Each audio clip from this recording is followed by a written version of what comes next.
जय जय शंकर हर हर शंकर जय जय शंकर हर हर शंकर जय जय शंकर हर हर शंकर जय जय शंकर हर हर शंकर जय जय शंकर हर हर शंकर जय जय शंकर हर हर शंकर जय जय शंकर हर हर शंकर जय जय शंकर हर हर शंकर जय जय शंकर हर हर शंकर.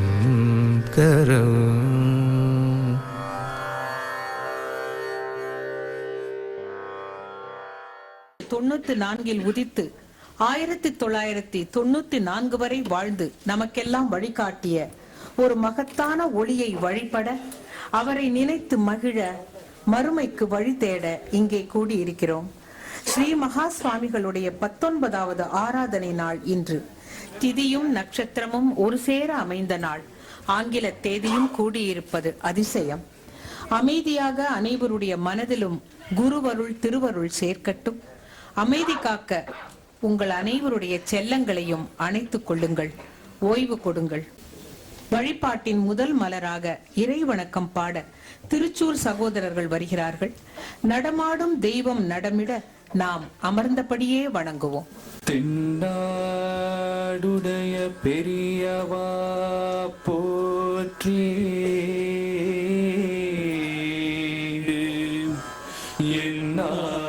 எந்நாட்டவர்க்கும் இறைவா போற்றி, சர்வஞா சர்வவ்யாபி பெரியவா சரணம், மாய பிறப்பருக்கும் மகா பெரியவா அடி போற்றி, மாய பிறப்பருக்கும் மகா பெரியவா அடி போற்றி. பார்த்துக்கிட்டே இருக்க தோணுது, பெரியவாள பார்த்துக்கிட்டே இருக்க தோணுது, பார்த்துக்கிட்டே இருக்க தோணுது, பெரியவாள பிரிந்து வர மனமும் மறுக்கு, பார்த்துக்கிட்டே இருக்க தோணுது, பெரியவாள பார்த்துக்கிட்டே இருக்க தோணுது. மங்கள நீராடிடும் போது மெதுவாய் மூழ்கினிதே எழுந்திடும் போது, மேலாடை போற்றிடும் போது, திருநீர் மேனியெல்லாம் பூசிடும் போது, பார்த்துக்கிட்டே இருக்க தோணுது. அனுட்டானம் துவங்கிடும் போது, அழகாயாச்சமனம் புரிந்திடும் போது, அதிகாலை 1 மணி நேர ஜபத்தில் ஆழ்ந்தழகாய் அமர்ந்திடும் போது, பார்த்துக்கிட்டே இருக்க தோணுது. ஜபம் முடிந்து நோக்கிடும் போது, கண்ணால் ஜெயம் உனக்கு என்றிடும் போது, ஜகமெல்லாம் மறந்திடும் போது, அந்த க்ஷண நேர பூரிப்பின் போது, பார்த்துக்கிட்டே இருக்க தோணுது, பெரியவாள பார்த்துக்கிட்டே இருக்க தோணுது. தண்டமதை ஏந்திடும் போது, அழகாய் தளிர் நடைதான் போட்டிடும் போது, தொண்டர் படையுடன் வரும்போது, நாமும் திருவீதி வலம் வரும்போது, பார்த்துக்கிட்டே இருக்க தோணுது, பெரியவாள பார்த்துக்கிட்டே இருக்க தோணுது. தரிசனம் தான் தர வரும்போது ஒவ்வொரு இடமாக நகர்ந்திடும் போது தனியாக நடந்திடும் போது முன்னால் படி என்று ஒளி வரும்போது பார்த்துக்கிட்டே இருக்க தோணுது பெரியவாள பார்த்துக்கிட்டே இருக்க தோணுது மேனாவில் அமர்ந்திடும் போது பின்னர் மரத்தடியில் அமர்த்திடும் போது மேடை மேல் ஏறிடும் போது வந்தோர் மனமெல்லாம் கழித்திடும் போது பார்த்துக்கிட்டே இருக்க தோணுது பெரியவாள பார்த்துக்கிட்டே இருக்க தோணுது மல்லிகை பூ மலர் வரும்போது அல்லிப்பூ வகையும் மலர்ந்திடும் போது மெய்யன்பர்கும் கண்பெடும் போது ஏற்றி மனமெங்கும் பரப்பிடும் போது பார்த்துக்கிட்டே இருக்க தோணுது பெரியவாள பார்த்துக்கிட்டே இருக்க தோணுது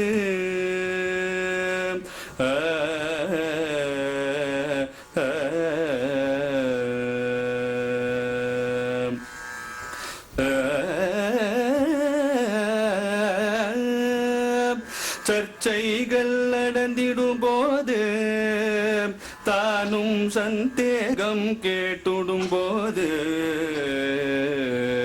சர்ச்சைகள் நடந்திடும் போது தானும் சந்தேகம் கேட்டிடும் போது விற்பன்னர் விளக்கிடும் போது தெளிவாய் விளக்கங்கள் தான் தரும் போது பார்த்துக்கிட்டே இருக்க தோணுது பெரியவாள பார்த்துக்கிட்டே இருக்க தோணுது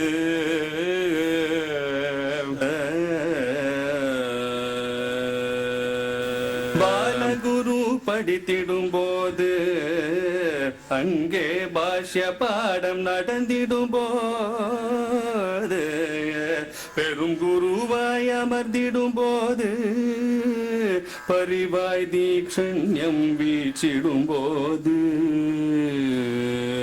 பார்த்துக்கிட்டே இருக்க தோணுது பெரியவாள பார்த்துக்கிட்டே இருக்க தோணுது வலக்கரத்தால் அருளிடும் போது இதமாயிட கரத்தால் அருளிடும் போது இரு கரத்தால் அருளிடும் போது மேலே உயர்கரத்தால் அருளிடும் போது பார்த்துக்கிட்டே இருக்க தோணுது பெரியவாள பார்த்துக்கிட்டே இருக்க தோணுது வந்தோரை விளக்கிடும் போது அவரில் தந்தை யார் என்றிடும் போது சொந்த ஊர் எய்தனும் போது அன்னார் முந்தையெல்லாம் தான் சொல்லும் போது பெரியவாள பார்த்துக்கிட்டே இருக்க தோணுது பெரியவாள பார்த்துக்கிட்டே இருக்க தோணுது அருள் எமக்கு என்றிடும் போது கோயில் குடமுழுக்கு என வரும்போது அருள் மழையாய் பொழுந்திடும் போது பூர்ண பலன் கொடுத்து கிழிதிடும் போது பெரியவாள பார்த்துக்கிட்டே இருக்க தோணுது பெரியவாள பார்த்துக்கிட்டே இருக்க தோணுது குரு வணக்கம் சொல்லும் போது ஆதி குரு பீடம் பணி செய்யும் போது என் முறைதான் வணங்கும் போது தோடகாஷ்டகம்தான் ஒலித்திடும் போது பெரியவாளை பார்த்துக்கிட்டே இருக்க தோணுது. பெரியவாளை பார்த்துக்கிட்டே இருக்க தோணுது. அபிஷேகம் நிறைவுறும் போது பூஜை ஆரத்தி நடந்திடும் போது அவசரமாய் விரண்டிடும் போது சந்திரமௌலீஸ்வரை பலம் வரும்போது பெரியவாளை பார்த்துக்கிட்டே இருக்க தோணுது. திருநீரு அணிந்திடும் போது மாலை அனுஷ்டானம் புரிந்திடும் போது முக்காலம் முடித்திடும் போது இடையே எக்காலம் புரிந்திடும் போது பெரியவாளை பார்த்துக்கிட்டே இருக்க தோணுது. பெரியவாளை பார்த்துக்கிட்டே இருக்க தோணுது. பிரதோட பூஜையின் போது சிரசில் ருத்ராட்சம் தணிந்திடும் போது மார்பெங்கும் அணிந்திடும் போது மாலை மலை போல மண்டிடும் போது பெரியவாளை பார்த்துக்கிட்டே இருக்க தோணுது. மேனாவுள் அமர்ந்திடும் போது மீண்டும் ஒரு முறைதான் நோக்கிடும் போது ஓர் கதவை மூடிடும் போது திறந்த ஓர் கதவால் பார்த்திடும் போது ஹர ஹர ஹர சங்கரா ஜய ஜய ஜய சங்கரா சிவ சிவ சிவ சங்கரா ஹர ஹர ஹர சங்கரா ஜய ஜய ஜய சங்கரா சிவ சிவ சிவ சங்கரா ஹர ஹர ஹர சங்கரா ஜய ஜய ஜய சங்கரா சிவ சிவ சிவ சங்கரா சிவ சிவ சிவ சங்கரா சிவ சிவ சிவ சங்கரா.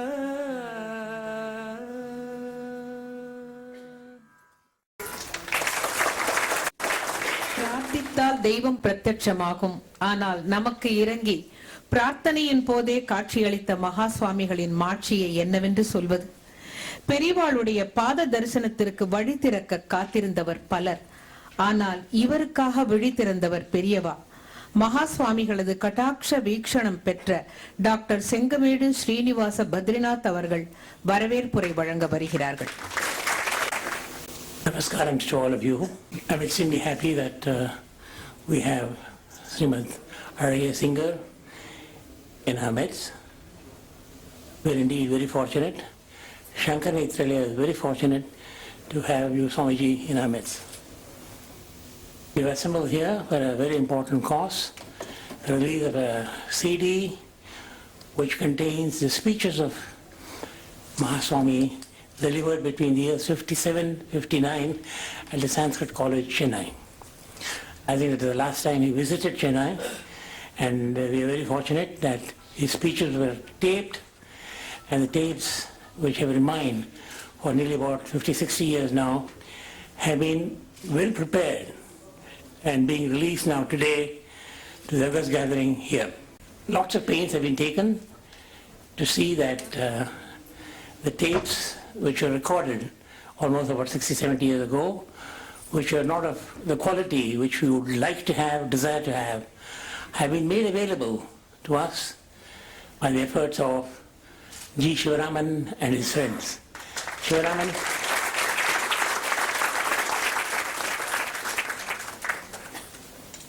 where are you? I believe he's outside. You'll have an opportunity of seeing him. So on behalf of all of you, let me thank him and his associates for having produced this. It's about 48 hours of lectures, which will be a nectar.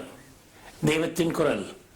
That's what you're all fortunate enough to listen every day if you want to. 48 hours of lecture. Of course, every day you can't stay here for 48 hours. but you'll make it maybe an hour or half an hour or so. So every day of the year, he'll be with you, he'll be talking to you, and I'm sure all of you would benefit by the discourses from Devathin Kural. We have compressed the CDs and made it into 3 CDs containing Mahaswami's lectures and 1 CD containing His Holiness Jayendra Saraswati Swami's speeches, which again would fill our heart with extreme happiness. So these 4 CDs are available now to every one of you, and when you go out, you kindly just see the shop and collect yours. My assignment is to welcome all of you. So let me say that to see such large number of devotees of Mahaswami are here. Large number of devotees are here to listen to Srimad Arya Singer. Very happy indeed. And Subramania Swami அவர்கள் இங்கே இருக்கிறார்கள். நீங்க இங்கிலீஷ்ல பேசுங்க sir தயவு செய்து. I have looked into the internet and gotten a lot of information about both Ahobila Madam and Srimad Arya Singer. I'm not going to read any of them because there's so much to be said, not in 5 minutes, it's possible. So likewise on Subramania Swami, it's just thrilling, absolutely thrilling. I'm indeed very happy, sir, that you have accepted our invitation and you're in our midst here today.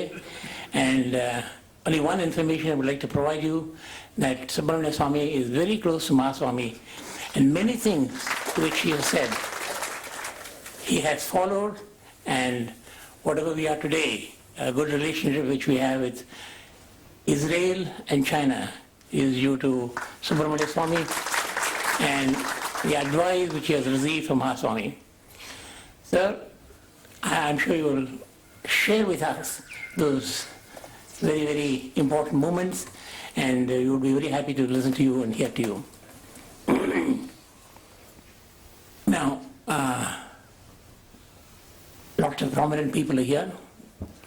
I'm extremely happy that they have accepted our invitation, and especially we have invited about 10 people to receive the audio cassette from the hands of Srimad Arya Singer.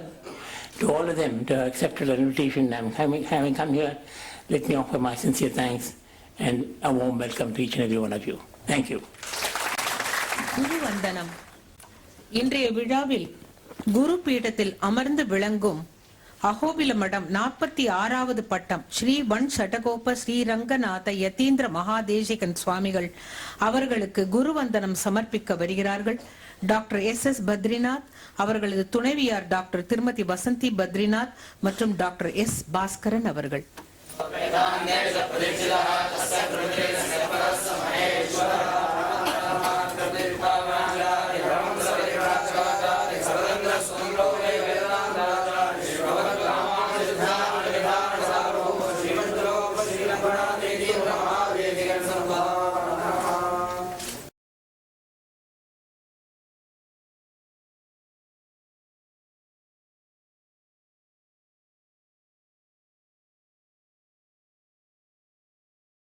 இன்றைய விழாவில் வெளியிடப்பட உள்ள பெரியவா குரல் தெய்வத்தின் குரலாக ஒலிக்கும் இந்த ஒலித்தகடு எவ்வாறு உருவானது, எப்படி தெய்வ அருள் முன்னின்று கூட்டி வைத்தது, யாரால் இது சாத்தியமாயிற்று, இதையெல்லாம் சுருக்கமாக விளக்க வருகிறார் நாள்தோறும் நாத்தழும்பேற ஹரர் கதை சொல்லி வரும் திரு எஸ் கணேச சர்மா அவர்கள்.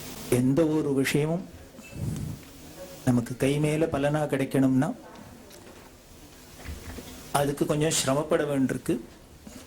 அதைத்தான் தபஸ்ன்னு சொல்றோம். அந்த தபஸ் இருந்தா என்ன பலன் அப்படிங்கிறது இப்ப கை மேல பாக்குறோம். 1957 to 59 ஒரு 2.5 வருஷம் இங்க சென்னை பண்ணின பாக்கியம். பெரியவா இங்கேயே இருந்தா. முதல்ல இங்க மெட்ராஸ்க்கு வரத்துக்கு ரொம்ப யோஜனை பண்ணினா, அப்புறம் இங்கேருந்து போறதுக்கு யோஜனை பண்றாப்புல இந்த சென்னை அவளை உபச்சரிச்சது. அந்த சென்னையில இருக்கிறதே பல விஷயங்களை பெரியவா பிரவாகமா கொட்டினா. பெரியவாளே சொல்றா, இந்த விஷயத்தை இங்க சொல்லிட்டாக்க நான் இனிமே ஊர் ஊரா போய் சொல்றதை விட இங்க நிறைய ஜனங்கள்லாம் இருக்கா, இங்க சொன்னா எல்லாருக்கும் போயிடும், அதனால சொல்றேன், ஆசையா இருக்கு அப்படின்னே சொல்றா. அப்படி சொன்ன விஷயங்கள்லாம் குரலா அன்னைக்கு ஒலிச்சுது. ஆனா 1957 பெரியவா உபன்யாசம் பண்றதே நாமெல்லாம் அந்த ஆடியன்ஸ்ல ஒருத்தரா இருந்து கேட்டிருந்தா எப்படி இருக்கும்? இந்த சீடியை வாங்கி ஆத்துல போய் கேட்டு பார்த்தேன்னா அப்படி இருக்கும். சயின்ஸோட பெரிய வரப்பிரசாதம் நமக்கு இது. ராமர் பேசின குரல் எப்படி இருக்குமோ நம்மளால கேட்க முடியாது. கிருஷ்ணர் பேசின குரல் எப்படி இருக்குமோ, அவரோட குரல் எப்படி இருக்குமோ நம்மளால கேட்க முடியாது. பகவத் பாதாள் பேசின அவளோட குரல் எப்படி இருக்குமோ தெரியாது. ஆனால் இப்படி ஒரு அந்த அவதாரங்களுக்கு சமமான பெரியவா பேசினது குரலை நாம கேட்கிறோம். இப்ப பார்த்துக்கிட்டே இருக்க தோணுதுன்னு ஒரு பிரேயர் பார்த்தேன். நிஜமாவே இந்த வார்த்தை சத்தியம் அப்படிங்கிறதுக்கு இப்படி ஒரு பிரேயரை முடிச்சுட்டு அதுக்கப்புறம் எதுக்கு நம்மெல்லாம் பேசணும்? அதை பார்த்துக்கிட்டே இருந்தாலே போரும். அது மாதிரிதான் இந்த குரலையும் கேட்டுக்கிட்டே இருந்தாலே போரும். இப்படி வெறும் பார்த்துக்கிட்டு கேட்டுக்கிட்டே இருந்தா மட்டும் போறாது, அந்த வழியில நடந்துகிட்டே இருக்கணும். அப்படி இருந்தோம்னா தான் அத்தனை ப்ராப்ளமும் சால்வ் ஆகும். அப்படி பண்ணினாதான் இவ்வளவு சிரமப்பட்டதோட பலன். அந்த 57-59 பேசினத்தை டேப் பண்ணி வச்சிருந்தா கல்கியில சதாசிவ மாமாவோட பெருமுயற்சியினால. அப்படி பண்ணின அந்த உபன்யாசத்தை அந்த காலத்துல கலைமகள்ல புக்கா போட்டிருந்தா, ஆச்சாரிய சுவாமிகள் உபன்யாசம் அப்படின்னு. அவ ரொம்ப சிரமப்பட்டு அது போட்டிருக்கா. பார்த்தேன்னா டேட் வைஸ் இருக்கும் அதுல. அப்படி கறந்த பால கறந்தபடி கொடுத்துருந்தா. அதுக்கப்புறம் அந்த டேப்பு அந்த உபன்யாசங்கள்லாம் வச்சுட்டு தான் இன்னும் பல இடங்கள்ல பெரியவா சொன்ன அந்த ரிலேட்டட் விஷயத்தெல்லாம் வச்சுதான் ஸ்ரீ கணபதி அண்ணா தெய்வத்தின் குரலா நமக்கு 7 வால்யூம்ல புஸ்தகமா கொடுத்தார். ஆனா ஒரிஜினலி இந்த செய்திக்கு தான் தெய்வத்தின் குரல்னு பேர் வச்சிருக்கணும். எப்பொழுதுமே கணபதி ஃபர்ஸ்ட் முந்தினுடுவர். அதனால அவர் முதல்ல பண்ணினதுனால எழுதின எழுத்துக்கே குரல்னு கொடுத்துட்டார். ஆனா அந்த எழுத்து எப்படி ஒலிச்சிருக்கும் அப்படிங்கறத இப்ப திருப்பி நாம குரலா கேட்கிறோம். அப்படி இருந்த அந்த ஸ்பூல் அப்படின்னு சொல்லுவோம் அந்த காலத்து அந்த ஒலி டேப் நாடெல்லாம் ஒரு 60 வருஷமா தூங்கி இருந்தது. பெரியவா காரியம் எப்போதுமே கொஞ்சம் ஸ்லோவாவே நடக்கும், ஆனா ஸ்டடியா இருக்கும். அப்படி இருந்தது. ஒரு சமயம் சதாசிவ மாமா, MS அம்மா, ஆத்மா, வேதமூர்த்தி மாமா எல்லாரும் காஞ்சிபுரத்துல தரிசனத்துக்கு வந்திருக்கிறது. மடத்துல பெரியவா கையால சன்னியாசம் வாங்கிட்டவர் மேட்டூர் சுவாமிகள்ங்கிற ஏத்தி அவர் எதேச்சியா வேதமூர்த்தி மாமாட்ட கேட்டார். சதாசிவமா கல்கி ஆபீஸ்ல சதாசிவ மாமாட்ட இந்த டேப் எல்லாம் இருக்காமே அதெல்லாம் கிடைச்சா தேவையில்ல, ஏன்னா 50 வருஷத்துக்கு மேல ஆயிடுச்சு, அது எப்படி இருக்குமோ தெரியாது. அதை கிடைச்சாக்க பெரியவாளோட குரலை பிற்கால ஜெனரேஷன்ல கேட்கறதுக்கு ரொம்ப சௌரியமா இருக்கும். அதனால இதை நாம ஒரு சீடியாவோ அந்த காலத்துல கேசட்டா போட்டு கொடுத்தா தேவையில்ல, நீங்க கொஞ்சம் வாங்கி கொடுத்தா தேவையில்ல அப்படின்னு. உடனே வேதமூர்த்தி சார் போய் அவாத்துல சதாசிவ மாவட்ட சொன்ன உடனே குடு குடு குடு அப்படின்னு. மாமா கொடுக்கறது கேட்பானே, அவர் கொடுக்கணும்னா தான் சந்தோஷம். உடனே குடு குடு அப்படின்னு சொன்னா குடுன்னு சொல்லிட்டார். அது இனிமே தேடி நம்ம கைக்கு வந்தான்னா கொடுக்கலாம். அப்படி இருக்கிறது ஆத்மா சார் வேதமூர்த்தி மாமாட்ட அதை பொறுப்பை கொடுத்தார். அதை தேடி கண்டுபிடிச்சு கொடுக்கலாம்னா சதாசிவ மாமாத்துல நுங்கம்பாக்கத்துல ஒரு அறையில எப்படி இருந்ததுன்னு 50 வருஷத்து டேப்பு அப்படியே ஒரு பேக்கெட்ல பொக்கிஷம் மாதிரி போய் 2 நாள் தேடுறதே கிடைச்சுடுத்து. அன்னைக்கே அனுகிரகம் ஆயிடுத்து. இன்னைக்கு இந்த 2013 8ஆம் தேதி ஜனவரி மாசம் நம்ம எல்லாருக்கும் கிடைக்க போறதுக்கு அன்னைக்கே 1990 பெரியவா அனுகிரகம் பண்ணிட்டா. அப்படியே கிடைச்சிடுத்தோம். அதை எடுத்துன்னு வந்து மேட்டூர் சுவாமிகிட்ட கொடுத்த சுவாமிகளுக்கு ரொம்ப சந்தோஷம். அதை உடனே சேலத்துல ஸ்ரீ பிரம்மஸ்ரீ அனந்தராம தீட்சரோட ஸ்ரீஹாரபுத்திர ராமகிருஷ்ணன் அவர்கிட்ட சொல்ல, அப்புறம் இங்கே திருவான்மியூர்ல முரளி அப்படின்னு இருக்கிற அவர், இன்னொரு அவளோட நண்பர் நாயர் அப்படின்னு, இவ 3 பேர்த்தையும் அந்த பொறுப்பை படைக்க அந்த காலத்துல என்ன டெக்னிக்ஸ் இருந்ததோ அதை வச்சுண்டு 1990s வாக்குல அந்த டேப்லேருந்து அந்த ஸ்பூல்லேருந்து எடுத்து ஒரு 10 மணி நேரம் 15 மணி நேரம் போல பெரியவாளோட குரலை நமக்கு டேப்பா பண்ணி கொடுத்தா. அதுக்கப்புறம் பின்னால ஃபர்ஸ்ட் அது வெளியில வந்தது அந்த குரல்.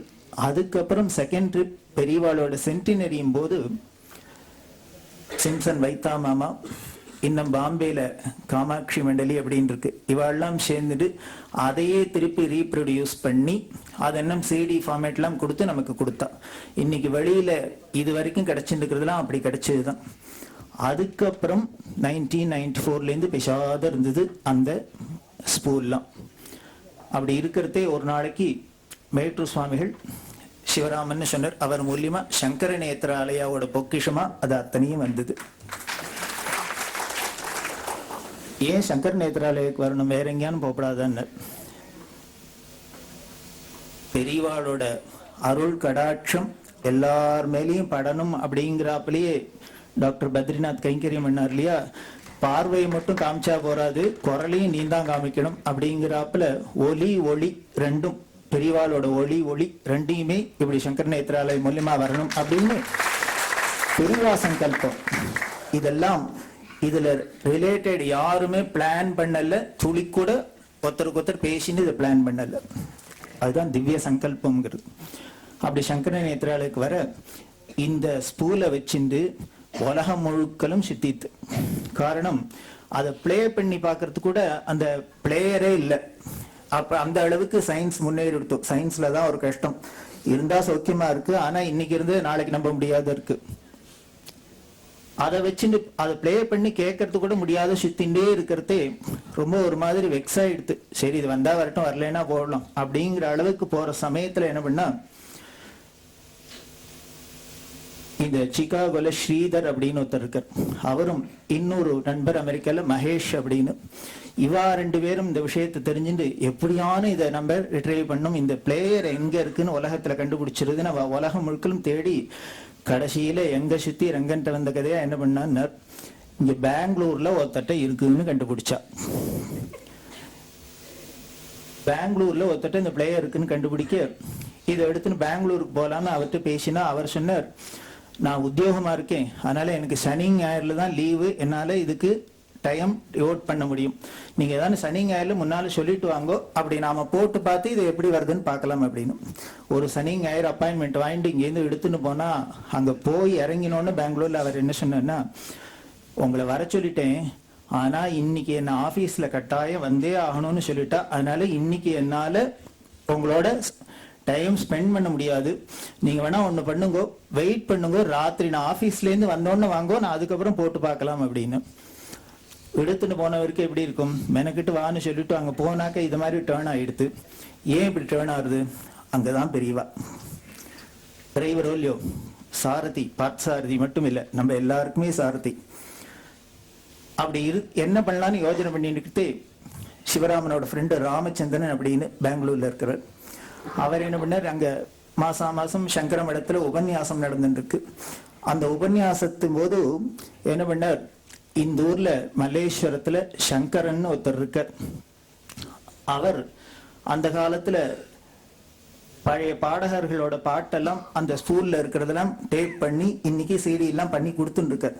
அநேகமா அவர்கிட்ட இது மாதிரி பிளேயர் இருக்குன்னு நினைக்கிறேன். அவர் இந்த உபன்யாசத்துக்கு வருவார், அவர்கிட்ட கேட்டு பார்க்கலாம் அப்படின்னா அவர் உபன்யாசத்துக்கு வந்தார். கேட்டா அவர் பரம சந்தோஷம். இதை விட எனக்கு என்ன பாக்கியம், வேற வேலை, என்கிட்ட 3 மிஷின் இருக்கு, நீங்க கொண்டு வாங்கோ, முதல்ல ஒரு ஸ்பூல் கொடுத்து பாருங்கோ, ஏன்னா 50 வருஷத்துக்கு மேல ஆச்சு, அது எப்படி இருக்கும்னு தெரியாது, அதை கிளீன் பண்ணி போட்டு பார்ப்போம், இது சரியா வரும்னா நம்ம ஃபர்தரா பண்ணிவிடலாம் அப்படின்னு. சரி, உடனே கொண்டு கொடுத்தா, அதுல போட்டு தட்டினா உடனே பெரியவா குரல் வந்துடுத்து. நம்ப மாட்டேள், 50 வருஷம் 60 வருஷம் ஆகி உள்ளுக்குள்ளேயே வச்சிருந்ததை போட்டு அதை கிளீன் கூட பண்ண வேண்டாம், போட்டோன்னா குரல் கொடுத்துட்டா. சுந்தரமூர்த்தி சுவாமிகள் என்ன பண்ணார், சேனமான் பெருமாள் நாயனோட காவேரிக்கு தென்கரையில யாத்திரை பண்ணியிருந்தார். திருப்பழனத்துக்கு போனார். அந்த பக்கத்துல திருவையாறு கஷேத்திரம். சேரமான் பெருமாள் சொன்னார், அந்த பக்கம் பூ கைலாசம்னு சொல்லக்கூடிய பஞ்சநதீஸ்வரர் இருக்கார், அங்க போய் தரிசனம் பண்ணோன்னு என் மனசு ஆசைப்படுறது. எனக்கு சுந்தரமூர்த்தி சுவாமி சொன்னார், எனக்கும் ஆசையா தான் இருக்கு, ஆனா இப்படி பிரவாகமா காவேரி குறுக்க நின்று தடுக்கிறது என்ன. அதனால இங்கேருந்து சுந்தரமூர்த்தி சுவாமிகள் ஐயாரப்பனை பார்த்து, ஐயாரப்பா நீ இருக்கியா இருக்கியான்னு 10 பதிகத்திலையும் கேட்டார். ஐயாரப்பரோ ஐயாரப்பரோ ஐயாரப்பரோன்னர். இப்படி 10 பாடினோன்னு அங்கேருந்து சுவாமி இருக்கேன் ஓலம்னு திருப்பி அவரும் 10 தரம் பதில் சொன்னார். இது சொன்ன அடுத்த நிமிஷம் காவேரி மேற்கு பக்கம்னா ஐஸ் மாதிரி உறைஞ்சி போயிடுத்து, கிழக்கு பக்கம் முழுக்கலும் மணலாயிடுத்து. இவன் நடந்து போய் சுவாமியை தரிசனம் பண்ணிட்டு வந்தான். இதெல்லாம் ஏதோ புராணத்தெல்லாம் கேட்குறோம், இது ஏதோ கதை மாதிரி இருக்கும், ஏதோ சீரியல் எடுத்தாப்புல இருக்கும். இதெல்லாம் நாம் இங்கே நேர பார்த்துட்டு இருக்கோம். யாரெல்லாம் பெரியவாளை தரிசனம் பண்ணியிருக்காளோ அனுபவிச்சுருக்காளோ இன்னைக்கும் அன்னைக்கும் அத்தனை பேருக்கும் தெரியும். அது மாதிரி இங்கே போட்டு பார்த்தோன்னே கிடைச்சிது. இந்த சங்கரையிட்ட போட்டு பார்த்து இது கிடைச்சோன்னே குரல் கேட்டோன்னே சந்தோஷமா போயிடுது. உடனே 50 CD அந்த ஸ்பூலையும் வாங்கிட்டார். அவர் அது பண்ணி தரத்துக்கு ஒரே ஒரு கண்டிஷன் போட்டார். என்னன்னு, இதை இத்தனையும் நான் பண்ணி தரேன், ஒரே ஒரு கண்டிஷன், நயா பைசா பணம் வாங்கிக்க மாட்டேன்னு. இப்படி யாரான்னு கண்டிஷன் போட்டா நாமளும் நிறைய வேலை சொல்லலாம். ஏன் அந்த ஆளுக்கு வாங்கோன்னு சொல்லி அவர் சனிக்கிழமை அன்னைக்கு போயிட்டு ஆபீஸ்ல இருந்து கூப்பிட்டார். அவர் என்ன சொல்லியிருந்தாருன்னா, நான் போட்டு பார்த்து எல்லாம் பண்ணுவேன், ஆனா ஒரு ஸ்பூலுக்கு 1500 ரூபாய் எனக்கு தரணும்னர். வேடிக்கை என்னன்னா, இதை போட்டு பார்த்து ஒன்னும் இல்லைன்னு அதுல ஓடித்துனா கூட 1500 ரூபாய் கொடுக்கணும். இப்படி 50 × 1500 கிட்டத்தட்ட 70,000 75,000 செலவாகுமே அப்படின்னு தான் யோஜனை பண்ணிட்டு, அதுக்கு எங்க போறது அப்படின்னு பெரியவா என்ன பண்ண, நீ எங்க போற, எங்கேயானு போகணும்னா நான் தான் போகணும், நான் தான் வரணும் அப்படின்னு என்ன பண்ணினா, அந்த 70,000 75,000 செலவில்லாத திடீர்னு அவருக்கு ஆபீஸ்ல அவரை அனுப்பிச்சுட்டு அவர் அந்த வேலைக்கு விட்டு உடனே ஒரு சங்கரையரை உள்ளுக்குள்ள கொண்டு வந்து, அதுக்கு ஒரு ராமச்சந்திரன் உள்ளுக்குள்ள கொண்டு வந்து, அதுக்கு ஒரு உபன்யாசத்தை ஏற்பாடு பண்ணி ஒருத்தருக்கு ஒருத்தர் இன்ட்ரோடக்ஷனை கொடுத்து இவ்வளவு எல்லாம் பண்ணி அந்த சங்கரையர் பண்ணியிருக்கிற சர்வீஸை நாம் எல்லாரும் கடமைப்பட்டிருக்கோம். மகா உத்தமர் அல்லூர் கணபாடிகள் அப்படின்னு வேத பாடசாலை வச்சிருந்தவா. அல்லூர்ல பெரியவாளுக்கும் அப்படி ஒரு பிரியமான குடும்பம், அப்படி ஒரு ஆச்சாரசீலர். அவர் குளிக்கிற சாப்பிட்ற நேரத்தை தவிர மீதி அத்தனை நேரமும் இந்த 50 ஸ்பூலோடையுமே லைஃபை ஸ்பெண்ட் பண்ணியிருக்கார். அவர் பண்ணிட்டு சொல்றார், அந்த அனுபவத்தை இனிமே என்னால சொல்ல முடியாது அப்படிங்கிற. அப்படி அனுபவிச்சு அதை பண்ணி அதுக்கப்புறம் அதை என்ன பண்ண டேப் பண்ணி கொடுத்துட்டார் சிடியில. இந்த 50 ஸ்பூல்லையும் ஒரு நாளைக்கு ஒரு சப்ஜெக்டை பத்தி பேசியிருப்பா, இன்னொரு நாளைக்கு 4 நாள் கழிச்சு அதே சப்ஜெக்டோட கண்டினியூஷன் இன்னொன்னு இருக்கு. இப்படி இல்ல இருக்கு. அந்த காலத்துல ரெக்கார்ட் பண்றது அன்னன்னைக்கு பண்ணிட்டு அன்னன்னைக்கு பண்ணியிருக்கா. இத மதுரையில ஒரு சுவாமிகள் இருக்கு, அவர் என்ன பண்ணினார், போட்டு கேட்டுட்டு செகண்ட் பை செகண்ட் ஒரு டேப்லெட் காலம் எடுத்துட்டார் கம்ப்யூட்டர்ல போட்டு. இந்த செகண்டுக்கு இத்தனாவது ஸ்பூல்ல இத்தனாவது சிடியில இந்த ட்ராக்ல இந்த நிமிஷத்துல இந்த சப்ஜெக்ட் இருக்கு, இந்த நிமிஷத்துல இந்த சப்ஜெக்ட் அப்படின்னு போட்டு. எல்லாருமே அசுர வேலை தான், காரியம் முழுக்கல தேவ காரியம், ஆனால் பண்ட முழுக்கல அசுர காரியம். அப்படி பண்ணினர். அதுக்கப்புறம் கிருஷ்ணகிரியில விஜயலட்சுமின்னு ஒரு அம்மா இருக்கா. அந்த அம்மா அதை அதே மாதிரி மதுரை சுவாமிகளுக்கு சமமா உட்கார்ந்துன்னு கேட்டு, இதை எங்க இருக்கிறது, 1ஆவதுல இருக்குது அப்படின்னா 3ஆவதுல எங்க இருக்குன்னு தேடி, இதுல இருந்து அந்த 1ஆவது நம்பர்ல இந்த ட்ராக்கு 3ஆவதுல இதோட சேர்க்கணும், அதுக்கப்புறம் 12ஆவதுல இதோட அது சேர்த்தா ஒரு சப்ஜெக்ட் கரெக்டா வந்துடும். அப்படி எல்லாம் பண்ணி அந்த அம்மா ஒரு பெரிய யஜ்யமா பண்ண. இது இப்படி எல்லாம் முயற்சி பண்ணி தான் இன்னைக்கு உங்க கையில சீடியா வருது. இது வெறும் சீடி இல்ல, திருப்பி திருப்பி சொல்றேன், பெரியவா நேர வரா, அவ்வளவுதான். ஏதோ அவர் சித்தி ஆயிட்டர் அப்படின்லாம் நினைச்சுக்க வேண்டாம். அவர் சரீரத்தை எடுத்தா அதை டிஸ்போஸ் பண்ணணும், அவ்வளவுதானே வழிய. அதுக்கு மேல அங்க ஒண்ணும் இல்லை. ஆனா என்னைக்கும் இருந்துட்டு இருக்கா. அது நடமாடும் தெய்வம் அருணகிரீஸ்வரர். குருவாய் வருவாய் அருள்வாய் குஹனே அப்படிங்கிறார். இங்க என்ன வந்திருக்கான, குரலாய் வருவாய் அருள்வாய் பெரியவான்னு சொல்லலாம். நம்ம இப்ப குரலாவே வந்திருக்கா. அந்த தெய்வத்தின் குரல் குரலாவே நம்ம கையெல்லாம் தவழருது. அதுவும் இன்றைக்கு பெரியவாளோட ஆராதனை இன்னைக்கு தான் பார்த்தேன்னா பெரியவாளோட திதி நட்சத்திரம் டேட் எல்லாம் ஒன்னா அமைஞ்சிருக்கு. அப்படி ஒரு சுப தினத்துல வந்திருக்கு. இதை ரிலீஸ் பண்றவாளோட கை பரம பவித்திரமான கை. அவ உட்கார்ந்துட்டு இருக்கா. அவளை பத்தி அவசியம் உலகம் தெரிஞ்சுக்கணும். எப்பேற்பட்ட வித்வத் உள்ளவா, எப்பேற்பட்ட பீடத்துல உட்கார்ந்துட்டு இருக்கா, எப்படி ஒரு பரம பக்தி, என்ன ஒரு வினயம் அப்படிங்கறதெல்லாம் நம்ம எல்லாருக்கும் தெரிஞ்சுக்கணும் அவசியம். அவளுக்கு நம்ம வந்தனத்தை பண்ணி அவ திருக்கரங்களால இதை ரிலீஸ் பண்றதுக்கு நமக்கெல்லாம் கிடைக்க போறது. இதை வாங்கிக்க போறவாளும் எவ்வளவு பெருமைங்கிறத நமக்கு பின்னால சொல்ல போறா. இப்படிதான் இந்த குரல் கிடைச்சிருக்கு. இந்த குரலை நீங்க என்ன பண்ணணும்னு வாங்கி வச்சா போறாது, தனமும் போட்டு கேட்கணும். இதெல்லாம் போட்டு கேட்டேன்னாலே மற்ற சீரியல் பார்க்குற நேரம்லாம் குறையும், நல்ல விஷயங்கள் தெரியும்.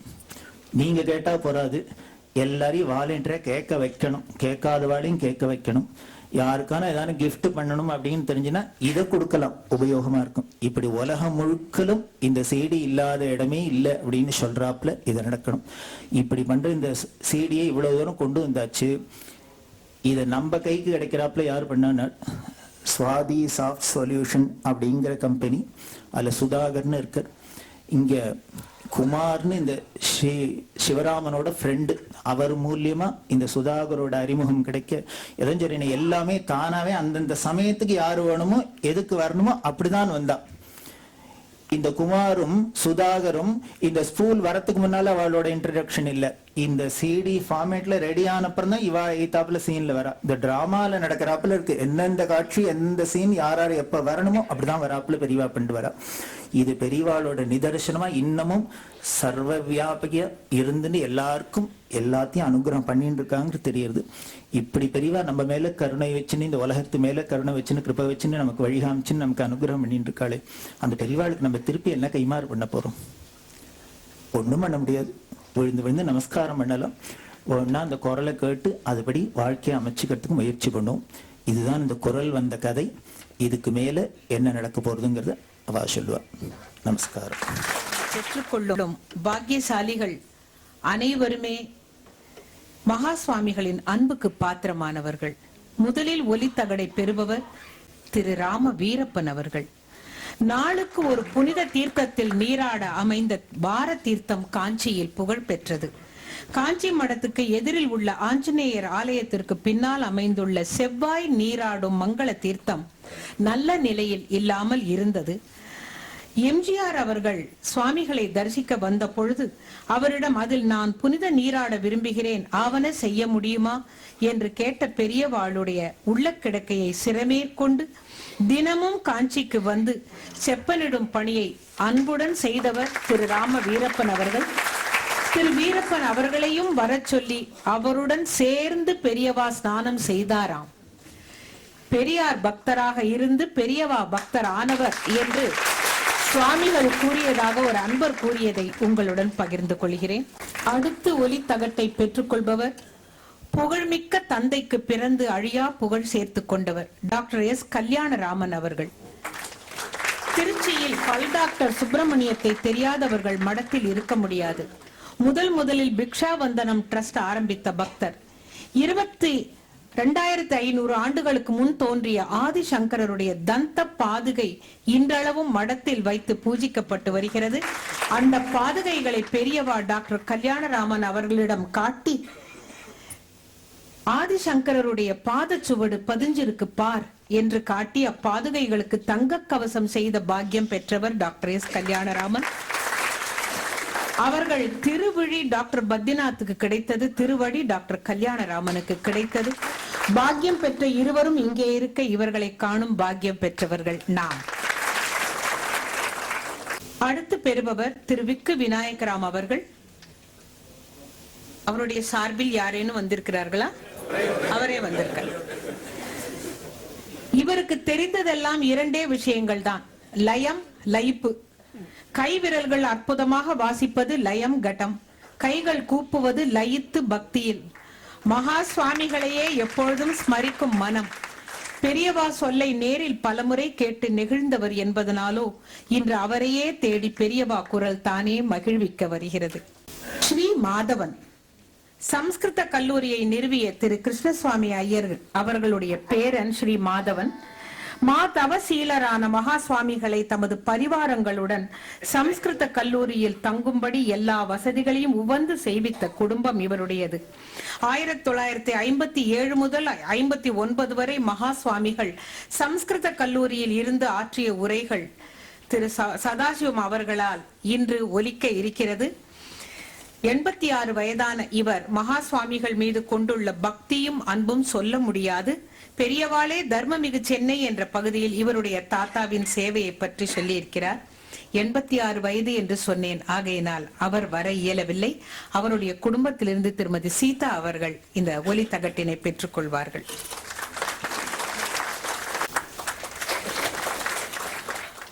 அடுத்து ஒலித்தகட்டினை பெறுபவர் மும்பை வி சங்கர் அவர்கள்.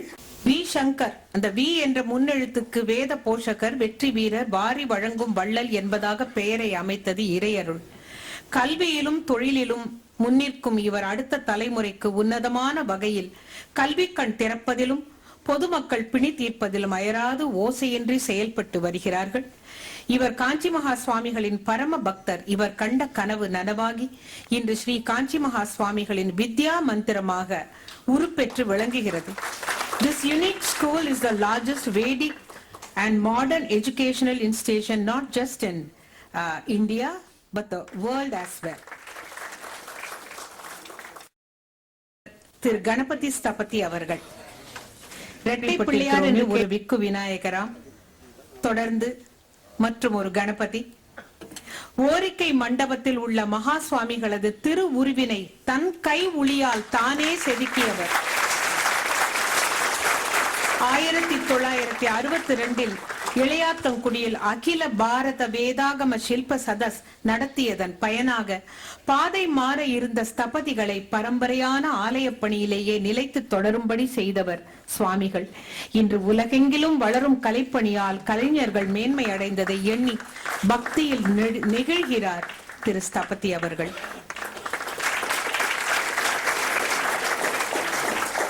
அடுத்து ஒலித்தகட்டினை பெறுபவர் பத்மா சுப்பிரமணியம் அவர்கள்.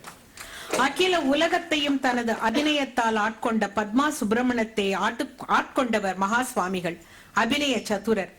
ஏனெனில் இவரை அழைத்து வர சொல்வதற்கு மௌன விரதம் காக்கின்ற பொழுது பெரியவா கை விரல்களால் ஒரு பத்மத்தை காட்டி, ஒரு தாமரை மலரை காட்டி, கையில் பிடித்த வேலையும் காட்டி அழைத்து வா என்று காட்டுவாராம்.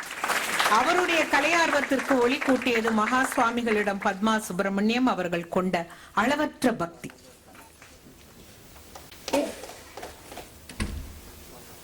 இந்திய வரலாற்றின் ஏடுகளில் ஒவ்வொரு காலகட்டத்திலும் இந்து மதத்திற்கு மிகப்பெரிய சோதனைகள் நேர்ந்திருக்கின்றன. ஆலயங்களில் ஆராதனை செய்யப்பட்டு வந்த தெய்வங்களை கவர்ந்த பொழுது காத்தது ஒரு குடும்பம். அந்த குடும்பத்திலிருந்து வருபவர்தான் திரு ராஜ்குமார் பழனியப்பன் அவர்கள். உற்ற வகையில் உற்சவ மூர்த்திகளை பராமரித்து பத்திரப்படுத்தி காப்பாற்றி தந்த பெருமை உடையார் பாளையத்து ஜமீன்தார் பரம்பரையை சாரும். காஞ்சியிலிருந்து கும்பகோணத்திற்கு மடம் மாற்றப்பட்ட பொழுது வழியில் உடையார் பாளையத்தில் மகா சுவாமிகள் தங்கி இருந்ததும் குறிப்பிடத்தக்கது. சனாதன தர்மத்தை காக்கும் இந்து மதத்திற்கு இன்றியமையாத சேவை செய்துள்ள பரம்பரையின் மைந்தர் இவர்.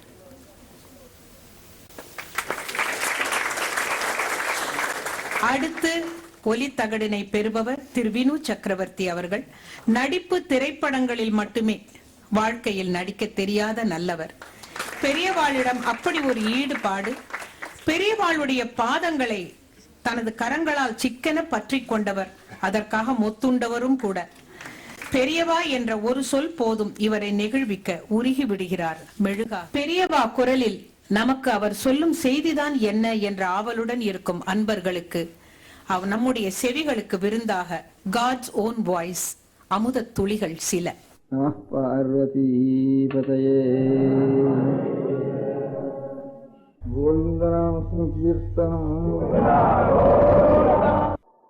பெரிய ஆபத்தா இருக்கிறப்போ நிறைய பணம் இருக்கு, நிறைய காசும் பணமா இருக்கு, செப்பு காசும் வெள்ளி காசும் தங்க காசுமா இருக்கு. இதெல்லாம் இன்னொரு அரை மணிக்குள்ள பெரிய ஆபத்து வர போறதுன்னா இவ்வளவையும் தூக்கிட்டு போக முடியாது. அவ்வளவையும் தூக்கிட்டு போறதுக்கு எந்த மாதிரி மாற்றி தூக்கிட்டு போனா நாம் எடுத்துட்டு போகலாமோ அந்த மாதிரி மாத்துறதுக்கு நோட்டு ஒன்று இருக்கு. அது கிடைச்சிட்டு தானே நாம் இந்த ராஜ்யத்தை விட்டு இன்னொரு ராஜ்யத்துக்கு போறப்ப கூட அது நமக்கு உபயோகப்படும். இல்லைன்னா இந்த ராஜ்யத்திலேயே போட்டுவிட்டு தான் போகணும், நம்ம உயிரை மாத்திரம் காப்பாற்றிட்டு உயிர் மாத்திரம் போகும் இன்னொரு ஊருக்கு, இந்த பணமெல்லாம் வராது, இந்த பணமெல்லாம் இங்கேயே விட்டுவிட்டு தான் போகணும். அந்த மாதிரி நம்ம எல்லாரும் இந்த பூலோக ராஜ்யத்தை விட்டுட்டு இன்னொரு ராஜ்யத்துக்கு போய்தான் ஆகணும். இன்னைக்காவது பூலோகத்தை விட்டுட்டு ஒவ்வொருத்தரும் போயிட்டான் இருக்கோம். நமக்கு இந்த நாளும் போயிட்டு இருக்கா, நாமும் ஒரு நாளைக்கு போகிறதுக்கு தான் பார்த்துட்டு இருக்கோம். போகிறப்ப இங்கே இருக்கிறதெல்லாம் அப்படியே விட்டுட்டு போயிடுறோம், ஒன்றும் எடுத்துட்டு போக முடியல. அப்படி இல்லாமல் எல்லாத்தையும் எடுத்துட்டே போக முடியா ஒரு நோட்டாக ஒன்று மாற்றணும்னுட்டு சாஸ்திரத்தில் சொல்லியிருக்கு. அந்த நோட்டு தான் தர்மம்னு பேர். அதனால இவ்வளவு பணத்தையும் தர்மமாக பண்ணி வச்சுட்டா தர்மங்கிறது பின்னோடையே வரும். அதனால எங்கே போனாலும் விடாது. நம்ம தர்மம் பண்ணாத பணமாக மாத்திரம் வச்சுருந்தோம்னாக்கா பணமும் சுகம், இங்கே இருக்கிற போகமும் சுகமும் இப்படியே பண்ணி வச்சுருந்தோம்னாக்கா இந்த போகமும் சுகமும் இன்னும் பாவமாக தான் மாறும். பாவத்தை தூக்கின்னு போகணும். அப்போ பாக்கி இருக்கிற பணத்தை பணம் அப்படியே வச்சுடணும். ஏதோ காமமோ சுகமோ போகமோ இதெல்லாம் அனுபவிச்சோம்னா அவ்வளவும் பாவ நோட்டாக கையில் இருக்கும். அதனால புண்ணிய நோட்டாக இருக்காது. பாக்கி பணம் இருந்தாலும் அது அப்படியே இருக்கும். அது புண்ணிய நோட்டும் இல்லை பாவ நோட்டும் இல்லை, அப்படியே கிடக்கும். அது நாம் எடுத்துன்னு போக முடியாது. அதனால நாம் எப்படி இருந்தாலும் நாம் நிச்சயமா அந்த தேதியில போய் ஆகணும். ஏதோ ஒரு தேதியில அப்போ போறப்போ நம்ம இருக்கிறதெல்லாம் பணத்தை மாத்திரம் இல்லை, உடல் இருக்க முடியாத, சரீரத்தில் இருக்க முடியாத ஒரு சக்தி, வாயில் இருக்க முடியாத, நாக்கில் இருக்க முடியாத ஒரு சக்தி, எல்லாத்தையும் தர்ம நோட்டா மாற்றிடணும். எத்தனைக்கு எத்தனை நாக்கை பொருத்தியாருக்கு நல்ல உபகாரமான ஒரு வார்த்தையும், அவனுக்கு நல்ல புத்திமதியும், பொருத்தியார் நன்மைப்பட முடியாத ஒரு வார்த்தைகளும், பகவானுடைய ஒரு நாமத்தையும் நாம் சொல்லி சொல்லி சொல்லி இவன் வம்பு பேசிட்டு இருந்தோன்னா அதுவும் ஒரு நிமிஷம் அது கடன் நோட்டா மாறும் அதுல இருந்து. அதனால இப்போ நமக்கு இருக்க முடியாத வாய்க்கு இருக்கிற, நாக்குக்கு இருக்கிற சக்தி, உடம்பு இருக்கிற சக்தி, உடம்பு இருக்கிற சக்தினா எவ்வளவோ உபகாரம் பண்ணலாம், எவ்வளவோ ஸ்திரமான காரியம் செய்யலாம். அதனால உடல் பொருள் ஆவின்னுட்டு அதை வாக்கும் கூட செய்யணும். இல்லை மனோவாக்காயம்னுட்டு இவ்வளவையும் நோட்டா மாற்றி கையில் வச்சுட்டு போனா, இடுப்பில் சொல்லிட்டு போனா, அதனால இந்த உடல் போனா கூட அங்கே போய் ஏதோ ஒன்று போறத இதை விட்டுட்டோம், அது போறதுனுடைய இடுப்புல இவ்வளவு இருக்கும், அப்படியே தர்மமா இருக்கும். தர்மம் தான் எங்க நாம் போனாலும் நம்ம விடாம, தர்மம் மாத்திரம் வரும் இல்லை, அதர்மம் கூட வரும், பாவம் வரும் புண்ணியம் வரும் சேர்ந்து. அதனால பாவம் பண்ணாம இருக்கணும், அது வராமல் இருக்கிறதுக்கு இருக்கிற பொருள்னா பணம் மாத்திரம் இல்லை, பணமோ வாக்கு சக்தியோ சரீர சக்தியோ மனசுக்கு ஒரு சக்தி கொடுத்துருக்கு சுவாமி. இவ்வளவுக்கும் ஒரு சக்தின்னு இருக்கு. அந்த சக்தி முழுக்க நல்லாவே உருவு பண்ணி வச்சுட்டோம்னா அது நல்ல நோட்டா இருந்து பின்னோடய வரும். இல்லைன்னா இங்கேயே கிடக்கும். அப்படியே வச்சிருந்தோம்னா கூட போயிடும், நம்ம எடுத்துன்னு போக முடியாது. அழுதுதான் போவோம், எல்லாத்தையும் விட்டுட்டு போறோம் அழுதுண்டு போவோம். நாம் பண்ற தப்பு நமக்கு தெரியும். கெட்ட குணம் உள்ளவன், ரொம்ப கெட்டவன் அப்படின்னு நம்ம பகு பேர் நம்ம பேசிட்டே இருப்பா. அப்போ நமக்கு நம்ம யார் வெய்யறாளோ அவர்கள் நமக்கு கோபம் வரும். ஆனா உள்ளுக்குள்ள நாம் எவ்வளவு அக்கிரமம் பண்ணியிருக்கோம் அவ்வளவு இவனுக்கு தெரியாது. இன்னும் தெரிஞ்சா இன்னும் ஜாஸ்தி வெய்ய வேண்டியும்.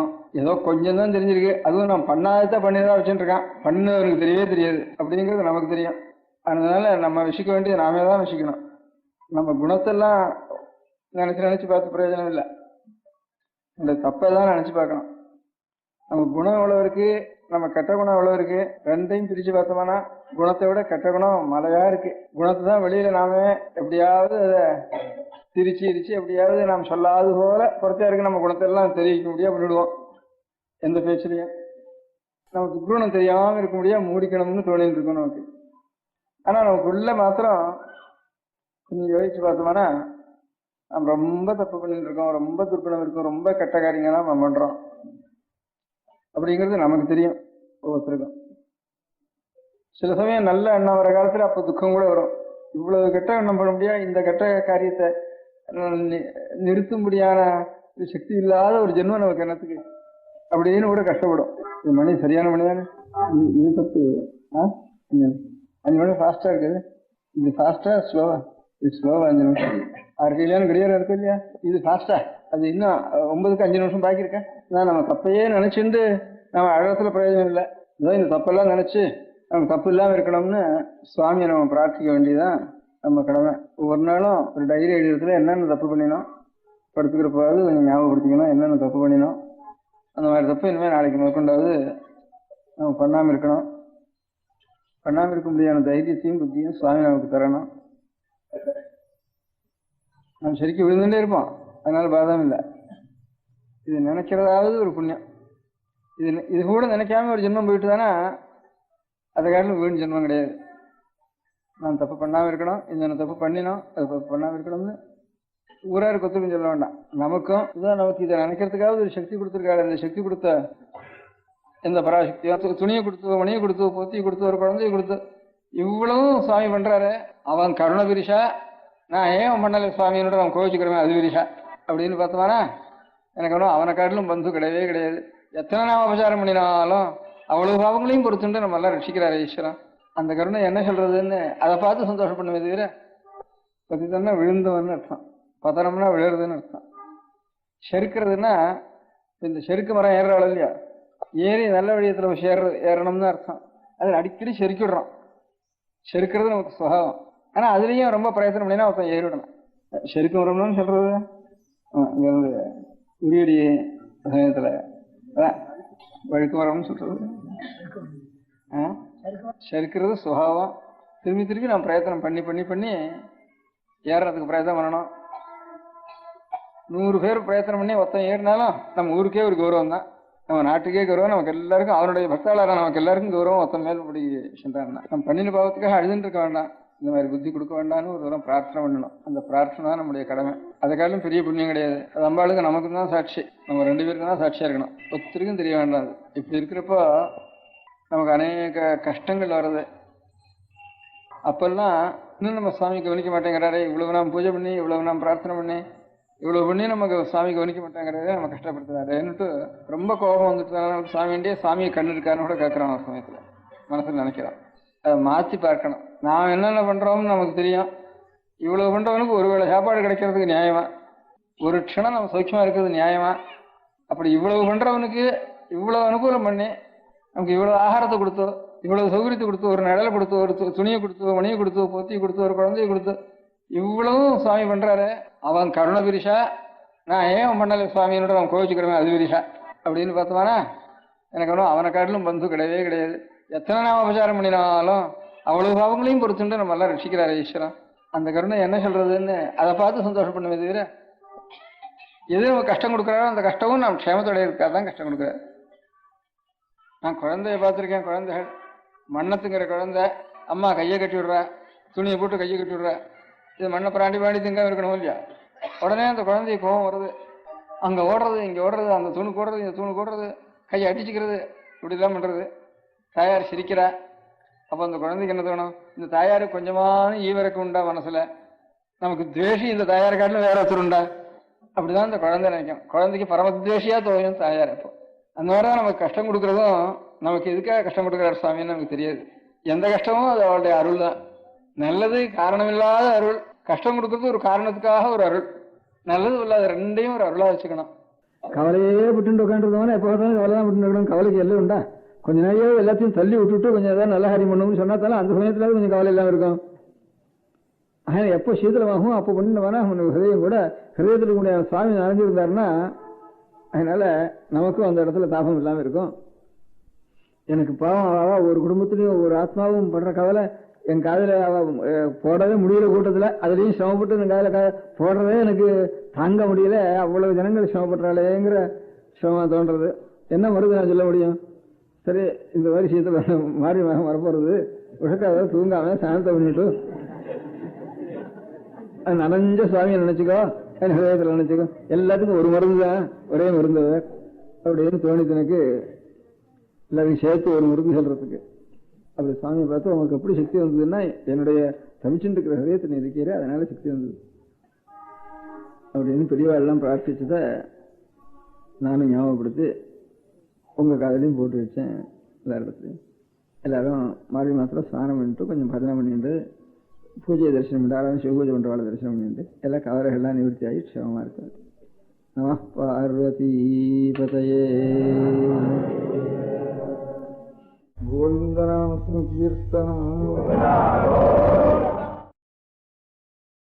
பாக்கியமும் தான் மிகச்சிறந்த பாக்கியம். கேட்க முடிந்தது. இன்று கையில் வாங்கி கொண்டு செல்ல போகிறோம், வீட்டிலும் போய் கேட்க போகிறோம். இன்றைய விழாவிற்கு சிறப்புரையாற்ற வந்திருக்கும் டாக்டர் சுப்பிரமணியம் சுவாமி அவர்களுக்கு அழகிய ஸ்ரீங்க சுவாமிகள் தமது திருக்கரங்களால் ஆசிகளை வழங்கி பெருமை சேர்க்க இருக்கிறார்கள்.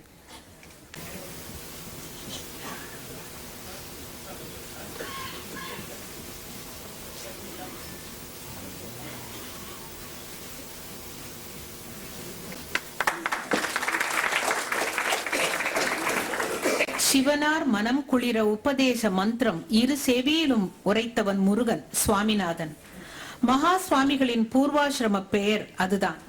அந்த சுவாமி சொல்ல இந்த சுவாமி சுப்பிரமணியமும் கேட்டுக்கொண்டு மேற்கொண்ட முயற்சியின் பயனாகத்தான் இன்று நாம் எல்லோரும் மிக எளிதாக கடவுச்சீட்டு விசா பெற்று கைலாசத்திற்கும் மானசரோவருக்கும் யாத்திரை செய்கிறோம் என்பது எத்தனை பேருக்கு தெரியும்?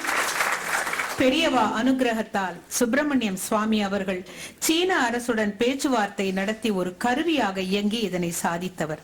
பெரியவா பற்றிய தமது உணர்வுகளை நம்முடன் பகிர்ந்து கொள்ள திரு சுப்பிரமணியம் சுவாமி அவர்களை உரையாற்ற அழைக்கிறோம். Swamiji, Honorable Dr. Badrinath and Mrs. Badrinath, assembled here, our society's most eminent people. I am truly humbled by this invitation because I know that many of you have had long association with Paramacharya. I was the least likely to be his devotee. I was brought up in North India, in Delhi. I went to school and college there. I went to a convent school.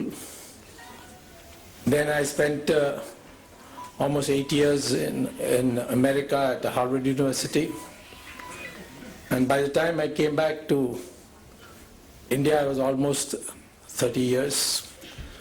So with absolutely no contact whatsoever, I had not even heard his name till 1968. It was a chance meeting.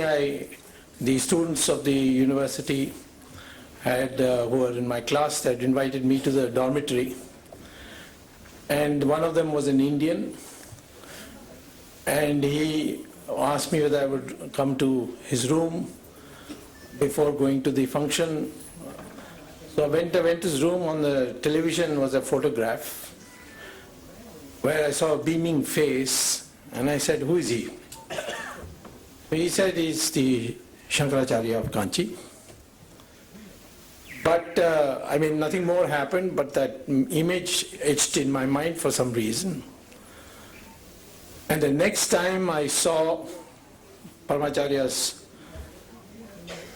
vision, I can say his picture, was when I was coming in during the emergency from the United States to make a daring entry into Parliament and then disappear again if I could. And at that time I was a proclaimed offender.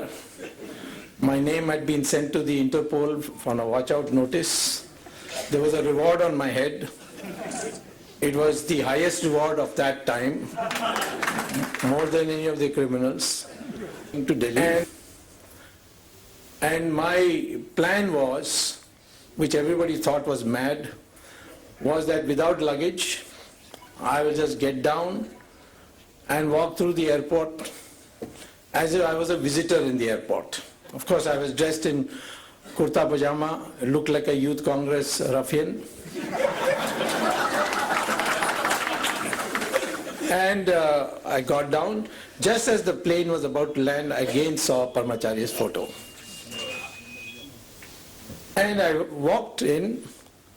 It's unbelievable that such things can happen, but I just walked in. I walked into the immigration. The policeman was sitting there, the immigration officer looking there. I had my parliament pass with me. I just put it out. And they assumed I must be a congressman, so they all saluted me.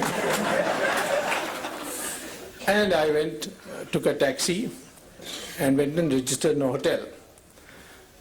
After that, of course, after a few days, I went into Parliament and again disappeared. and went back to the United States. But I made one resolve that I must one day go and see him as soon as the emergency is over. I had no idea emergency would get over so soon. But I made a decision. So when in 1977 the Janata had come to power, the Tamil Nadu elections to the assembly took place after the parliament election. So I was on a tour and I was passing through near Kanchipuram and I saw a hut and lots of cars and people. So I asked my party people, what is going on here? He said, no, the Paramacharya is sitting here. He's not in his mud, but he's in this hut. So I said, oh, then let me go and see him. So I went there and he was sitting there, a lot of people were there. There was a well also between us and him. And I went and stood there and peeped there. He saw me, he suddenly got up, turned his back, went inside the hut and shut the door. So I said, obviously he doesn't like me. So let us go. So I moved on to go back to the car. Just as I reached the car, one of his people came running and said, Periva Kupadar. So I went back and he asked me in Tamil, உனக்கு யார் அதிகாரம் கொடுத்தா போறதுக்கு? So I told him, that time my Tamil was much worse than it is today. I told him, நீங்க உள்ள போயிட்டேன், கதவு மூடிட்டேன், பிடிக்காதுன்னு நினைச்சு நான் கிளம்பிட்டேன். He said, no, அப்படி இல்லை, இது பார்க்கறது, இது தேடுறதுக்காக போனேன். He took a paper cutting. It was from a magazine called Dinamani Kadir. It was in Tamil. He said, can you, Tamil படிக்க தெரியுமா? I said, yeah, I can enough. So I read it, there was a photograph of me and there was a question, Subramanian Swami Tamilanar. So he's given a reply, the editor, that Ama Sholavandan Node, so he asked me, Nidane Adu? I said, Ipo Pola. So I went away. Then after a month, almost the campaign was finishing, I was again passed by. And he was in the same place. So I said, let me go and see him again. This time when I came, he asked everybody to leave. And then he started talking. He spoke about political events, international events. And he spoke to me for 1.5 hours. And he said so many things, you see. He said, will you be a minister? Because I had not become a minister and I was very unhappy I was not a minister. I was the leading campaigner against the emergency and the Janata government because of personal animosities of some people. I was blocked from becoming a minister. So obviously it was on my mind, but he read my mind. He said, did you, minister idea? I said, no. பதவி பின்னால வரும், நீ பதவி பின்னால ஓடாத, பதவி பின்னால வரும். And I followed that after that. And I'm telling you, that's why in politics I give everybody tension, but I have no tension.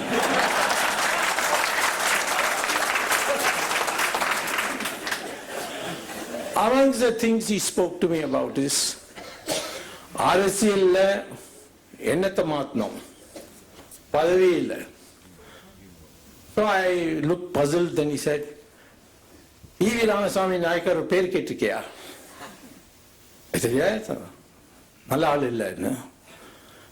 இல்லை, தனியா எல்லாரோட மூளையும் மாத்திட்டார் அவர். என்னத்தை மாத்திட்டார்? அப்படிதான் அரசியல்வாதி இருக்கணும். தனியா சுத்தி சுற்றப்பணம் பண்ணி அவர் எல்லாரோட எண்ணத்தையும் மாத்திட்டார். I said, but இந்த கோயிலெல்லாம் இடிக்கிறது, இந்த இதெல்லாம் பண்றதுன்னு. ஈரோடுல ஒரு கோயில் இருக்கு தெரியுமா கேட்டார். அது அவரோட அப்பாவோட கோயில். அந்த கோயிலுக்கு வருஷம் வருஷம் ஃபர்ஸ்ட் பிரைஸ் கிடைக்கும் தெரியுமா? எனக்கு தெரியாது. அதை மேனேஜ் பண்றது இதே ஈவி ராமசாமி நாயக்கர். புரியல சரியா? புரியும் மெதுவா. ஆனா இதுதான் பண்ணோம். எந்த பொறுப்பு கிடைக்கிறதோ அவ அப்பா அவருக்கு அந்த பொறுப்பு கொடுத்தார். அந்த பொறுப்பை அவர் நியாயமா பண்ணி அந்த கோயில் வேற இடத்துல எல்லாம் கோயில எதிராக பேசுவார். ஆனா அங்க அவர் அதை பார்த்து அழகா வச்சு ஃபர்ஸ்ட் பிரைஸ் வருஷம் வாங்கினார். So here is I began to feel that here is a person who is not just an ordinary sadhu, he is some kind of, he's a seer who can see very far ahead, and he has such a broad mind. Then he started asking me, "Unakku endha naat pidikum?" So I said I could understand. Then he explained. Then I said, "Yanakku introduction America தான் இருக்கு." America இல்லை, உனக்கு Israel and China, இந்த ரெண்டு நாட்டோட நம்மளோட அவ நண்பராக இருந்தால் நாட்டுக்கு பாதுகாப்பு இருக்கும். அமெரிக்கா சரி, ஆனா இந்த ரெண்டு நாட்டு தான். Now those days China was, we didn't even have diplomatic relations with them. And Israel, nobody wanted to take the name of Israel. So China was easy because I had studied China and knew Chinese. So I went to speak to Moraji. And Moraji was the most anti-Chinese of all. So I said, Moraji bhai, I think we should open up our relations with China. China, they have got all our territory. And how can we have anything to do with them? Let them return the territory first. I said, but we are going to talk for that. He said, what do we talk to them about? They won't even care for us. So I said, see, Russia and China are having a quarrel. Let us tell the Chinese we are non-aligned. If Russia and China have a quarrel, then we will not help either. So he said, who is going to tell? I said, you send your foreign minister. He said, no, you go first. Because you know the language, you can go talk to them. So as his emissary, I went first time to China, the first Indian politician after 1962 for China. I was received very well. I explained that the Prime Minister has asked me to say that if you have any dispute, military dispute, we shall be non-aligned. But our Prime Minister is doubtful whether you will reciprocate. So they told me that we will reciprocate by a public statement. So their topmost leader, Deng Xiaoping, flew to Nepal, which had good relations, and made a public statement that we know now there's a new government of India, and it's an independent government, and we are ready to open talks with them, including on the disputed territory between our two countries. Till that time they used to say it is our territory. For the first time they said disputed. So Moraji asked me, what did you go and do? Some black magic there? I told, what could I tell him? I told him, Paramacharya told me open relations, and I did it. Of course, Moraji had great regard for him. So relations began to improve. One day, I remember somebody put the idea into my head that Kailash and Mansarovar is in Tibet. The doors are locked. The Chinese have closed it. So we must get it opened so that people can go.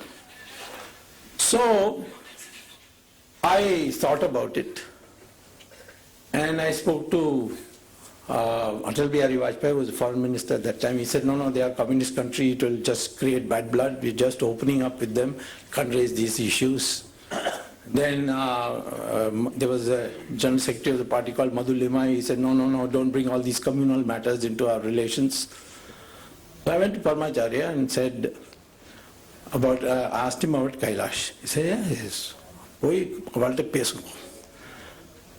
So I went on a trip And by then, the Janta had broken, fallen, elections had taken place, Mrs. Gandhi had come back. So at that time, I was invited to China by Deng Xiaoping for a visit. So before going, I talked to the External Affairs Ministry and all that, and I told them that I'm going to raise this issue of Kailash. They said, no, waste of time, they'll never agree. But Paramacharya said to raise it. So by then I'd become his blind follower. If he said do, I would do. So I went to China, I met Deng Xiaoping, and I said to him that you must open this route for our pilgrims. I told him about Kailash Mansarovar. Now he has never heard of Kailash Mansarovar. He said, where is it? I said, in Tibet. He said, Tibet. Then he asked his officials. Then they gave him the Chinese name for Kailash Mansarovar. So he said, see, you want this to be for pilgrims. I'm ready to open it, provided you go there first. I said, why should I go first? He said, then you will know how difficult it is to go. If you go, I'm ready. So, of course, he was saying it in a joking way, but he said, you go tell your Prime Minister, Mrs. Gandhi, that we are ready to open relations with India, we are ready to open Kailash Mansarovar also. But you must go first. By the time I came back, I met Narasimha Rao, who's always been my good friend. He was foreign minister. I told him, I said, they're ready to discuss this, their foreign minister is coming, please raise it. And their foreign minister came, discussion took place, and then Narasimha Rao asked me, what magic have you done to these Chinese? They say, in an official meeting, Mr. Swami should go first to Kailash Mansarovar. So Mrs. Gandhi agreed. I led the first delegation of 20 people. Now, of course, so many people are going. Only thing the Chinese leaders told me is that only Hindus can go. We will not allow Christians and Muslims to come there. I told Mrs. Gandhi that, and she said, well, she smiled and she said, okay, that's what we will do. We'll agree to that condition. Now, when I was to go, Indrajit Gupta was in the Communist Party, a great friend of mine. He had seen my wife in the library. She had come she's a lawyer, so she had come for seeing some parliamentary debates. He saw her and he says, your husband is going to go to Kailash. He'll be mad. He'll fall on the way and die. What will you do? I don't know why he was trying to scare her. She came and asked me, why you want to go? You opened it, let the pilgrims go. I said, no, I will go because that's the condition. So I again went to Paramacharya. Before I went to Paramacharya, the dates fixed were such that it would be my birthday would come in between, and I had promised my two daughters, whom I had hardly seen in the emergency, I said that this birthday I'll be with you. And if I went on this trip, I could not go. So I went and told Paramacharya, it's going to be very difficult. Do you think I should go? Amma, pono. So I said, but my two daughters will be very disappointed. He said, just that much. So I went. It was terrific trekking. I had to walk. In those days, you didn't have anything. There was hardly any road. There were bushes. All the roadways were covered. I was the first after so many years. Anyway, I went there. And then on my return, it was, I crossed the border, India-Tibet border, around the 13th evening. And there's a helipad for the military and just after you cross it. It's called Lipu Lake. Just there, it's called Kalapani actually, the exact place is, there's a Shiva temple also there on our side. So I spent the night there and I said, my God, what my daughters will think of me, because I had not told them I'll not be back. Now, when I woke up in the morning, I got the military people who were controlling that Kalapani, they came and gave me a telex from Delhi. It was from the Minister of State for Defense, Mr. Shivraj Patil, who later became Home Minister, now is Governor, saying that the Prime Minister has authorized a helicopter to be sent to pick you up from Kalapani. So I landed on 14th evening and celebrated my birthday, which is 15th September, with my job. This was the power of Paramacharya.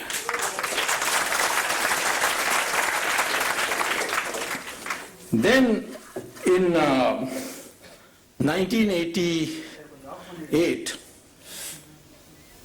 I decided to go to Kachativu because these fishermen are going on giving me petitions that the Sri Lankans are firing on us, they don't let us. The best prawns are available on the around the in that island, around that island. So they go fishing there, and then the Sri Lankans used to fire on them. So I said, okay, because it was part of our treaty when we gave Kachativu that the fishermen can fish there, dry their nets there, and there was a church also there, St. Anthony's. So in fact on St. Anthony's Day you could go and worship there for Christians and all that. So I told the fishermen I'm ready to come. So I announced that I would go. So I landed up in Madurai to go to Rameshwaram, then to take a boat and go to Kachativu. And when I landed in Madurai, the then DGP of Tamil Nadu Police, a man called Ravindran, called me up and he said, the Chief Minister has asked you to be arrested. So I said, arrested what? This is to prevent you from going there. There will be some Galata, the LTT people are very active there, they will kill you and all that. So I said, then how am I responsible? This is for, if they are responsible, do something to them. He said, no, we are putting you up in Tamil Nadu hotel and you can't leave it unless you promise to go back to Delhi. Otherwise you will be there. So I was put up there for 2 days. After that I was getting bored. So I finally phoned up the DGP and said, I'm ready to go back to Delhi. So he said, okay. And I said, what is this? I mean, Kachativu, your farmers, the fishermen are suffering. He said, this is, you know, how it is, the law of politics, and MGR is good friends with Prabhakaran, at that time he was, and therefore, you know, you can't go. So I came back and I was about 6 hours left. So I said, let me go to Kanchipuram and tell Paramacharya this. So I went to Paramacharya, I said, Kachativu Portka Vata hai, Ulla put in the jail putta. Then you never know na Delhi la poi Supreme Court la case podu. I said, arresting Tamil Nadu police and go to Supreme Court.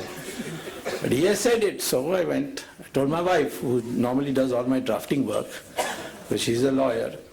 I said, listen, I have to put a case against my arrest in the Supreme Court. She said, don't be crazy. You go to a magistrate in Madurai and file a case there, or a sessions judge, but you can't go to Supreme Court. They'll make fun of you, they'll put costs on you, so on. I said, Paramacharya said, so you draft. She said, I will be insulted. People will say, what kind of a lawyer you are? You allowed your husband to file such a ridiculous petition. So I said, you don't come. You file it, give it to me, and I'll go and argue. So anyway, she came, and when I sat in the court, 15 minutes before the judge came, it was Justice Venkatramaiah, all the other lawyers who know me, senior lawyers, he asked me, why you come? I said, MGR arrested me in Madurai, so I've come to challenge that. He said, you come to Supreme Court? They will rebuke you, the judges will put a fine on you. I mean, this is, total lack of respect for the Supreme Court. I said, I can't do it. I mean, I can't help it. I've decided to do it. Now in comes Venkatramaiah and sits, and at that time the government Solicitor General was a man called Kuldeep Singh. He later became a judge himself. So he got up and said, Your Lordship, this petition is an insult to the Supreme Court. I mean, some arrest is taking place, he's coming straight to Supreme Court without even going to the magistrate there. So Venkatramaiah says, Mr. Kuldeep Singh, why was he arrested? So Kuldeep Singh taken aback. Tomorrow you'll arrest all the Tamilians in Delhi and say, go back to Tamil Nadu. Now Kuldeep Singh couldn't understand. So he said, no, there was a danger to his life from LTT. He said, then arrest the LTT people. How you arrested him? So then Kuldeep Singh said, please give me 24 hours. I'll take instructions from the government and come back. Next day he came back and he said that I have been asked to convey by the Prime Minister, that time Rajiv Gandhi, that Mr. Swami can go and we'll make arrangements. So I went back. I told Paramacharya that, I have been successful and all. He said, yes, go on, go. But I always used to see Paramacharya with my shirt on, so that Pujari, and that man was standing next to him, said, Chattar Tungo. So Paramacharya said, hey, Bhadramaya re, you are ungamaliyu case poturar.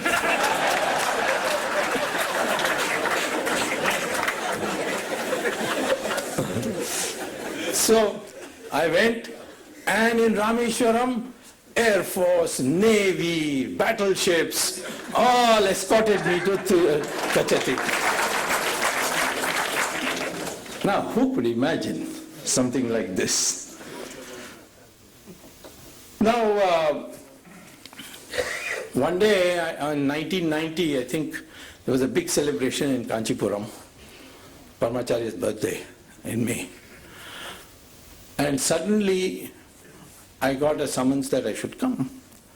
So I went to Kanchipuram. And there, of course, I saw him, he didn't say anything. But then I was told by the people there that there's going to be a function where you and Rajiv Gandhi both will address the meeting. Now, naturally, Congressman, I was a great critic of the Congress. I knew Rajiv, but there was no friendship. I was surprised. So I went to that function later on, 2 days, 3 days later. Rajiv and I addressed the meeting. And as a consequence, we became extremely good friends. And obviously, Paramacharya had something in mind, because the VP Singh government was tottering and he wanted an alternative government. And that alternative government, with the help of Rajiv Gandhi, I got Chandrasekhar made Prime Minister and I myself became Minister. And the first economic reforms started, in fact, with Mr. Chandrasekhar's government, where I introduced it. Then Narasimha Rao became later. I became a member of his government, but not as a minister, because Narasimha Rao wanted me to join Congress. But Paramacharya didn't give me permission. Went away, went up, went away, went up. So therefore, I got the chairmanship of a GATT commission with cabinet rank, so that I could attend cabinet meetings, and I was very close to Narasimha Rao. I could never imagine that I will have friendship with anybody from the Nehru family. But Paramacharya arranged that also. In 1992, I saw some IAS officials in Delhi told me that there's been an acid attack on an IAS officer and you must do something. So I flew to Madras and I inquired. It was Chandralekha. So I found out she was I didn't know her, but I found out that she was in Apollo Hospital. So I knew Dr. P.C. Reddy. So through him I went and saw her. Her face was completely out of shape, and raw meat and all was on her face. So I asked Chandralekha at that time, what can I do for you? She said, well, I can't spend the rest of my life with this kind of face. So if you can arrange for a treatment. So I asked Dr. P.C. Reddy, is there any hope? He said, no, she has got nitric acid. There's no hope. And I have consulted some experts in London. And they say, no, there's no hope. Nitric acid, no hope. Sulfuric acid, yes. So I don't know what to do, so I went to Paramacharya. I said, I met this lady, she's got this. I asked her, what would you like me to do? And she said, I want this treatment for my face. How am I going to do it? He said, next time you come here, you bring her also. But just now you go. Now that day I was having a dinner in Bombay. So I flew to Bombay, wondering how am I going to get a plastic surgeon, and they're all very expensive. How am I going to meet the fees of these people? They'll always run in crores. Anyway, thinking I went for the dinner. It was a big dinner of influential people who wanted to meet me. Sitting next to me was a doctor called Narendra Pandya. He is one of the top 3 plastic surgeons of the world. Sitting next to me, he said, Dr. Swami, I have always wanted to meet you. I said, what do you do? He said, I am a plastic surgeon. So I said, really? Then I said, I've just seen a lady in Chennai who has got acid attack, and therefore her face is completely... So Narendra Pandya, I told him about the case, and I said that British doctors have said that's not possible. It's nitric acid. He said, so what? I will do it. I said, but you will charge me very heavy fees. Where am I going to afford it? He said, yes, my fees are quite high. So I asked him, can you give me an idea how much it is? He said, every time Chandrelekha comes here to the hospital, Jaslok Hospital, you will have to give me 15 minutes of your time. That's my fees. I said, why? He said, I go all over the world, I'm hardly in India. Everywhere people ask me about what's going on in India. So I want to give me 15 minutes digest of all the news that's going on in India. And that I know is very high fees because your time is so valuable. I said, you don't need anything more? He said, no, I don't need anything more. And today I can say, those of you who see Chandrelekha, from a distance you can't even tell she had an acid attack. And this man comes out of the blue, lands next to me in the dinner table, and he says, all the fees I want is you 15 minutes of what has happened in India, so that when I go abroad I can talk knowingly about what's going on in India. This was the magic of a divinity. If there was a person who walked on this earth, at least I don't expect that we'll see for many, many years anyone like him, Paramacharya, because his depth of knowledge on everything. I mean, I have over 17 years met him so often. Sometimes he would call me. He'll tell the mutts to go locate me where I am.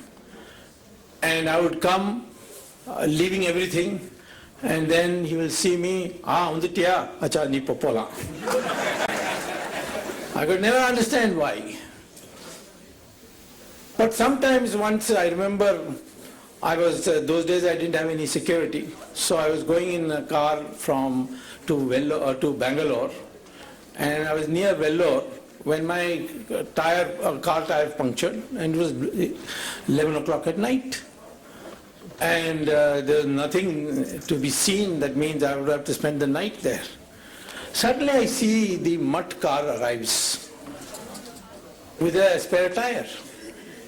So I asked them, how is it? So Paramacharya said, Swami, your tire punctured at the poi hanga.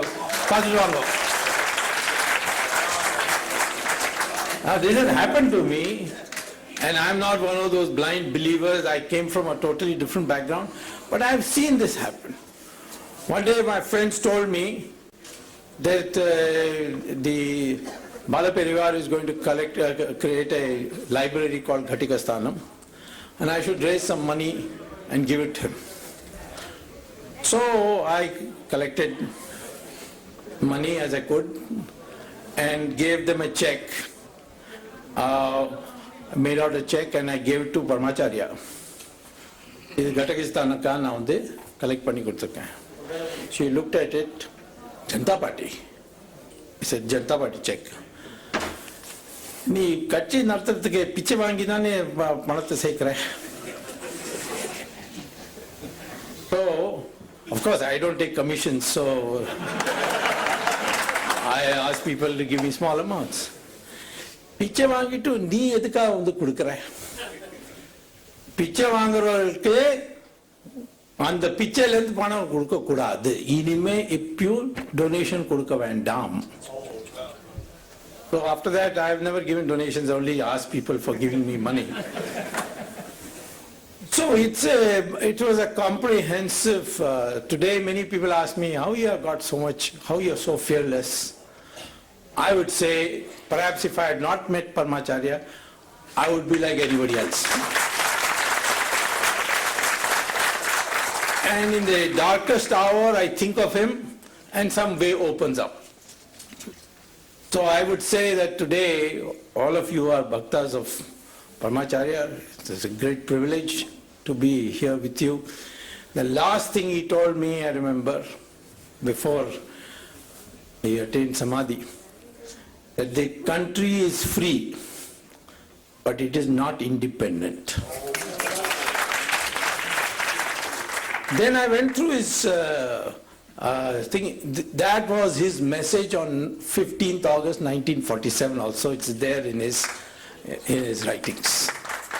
He had said in a message to the nation on 15th August 1947, we have attained freedom, but we have to now attain independence.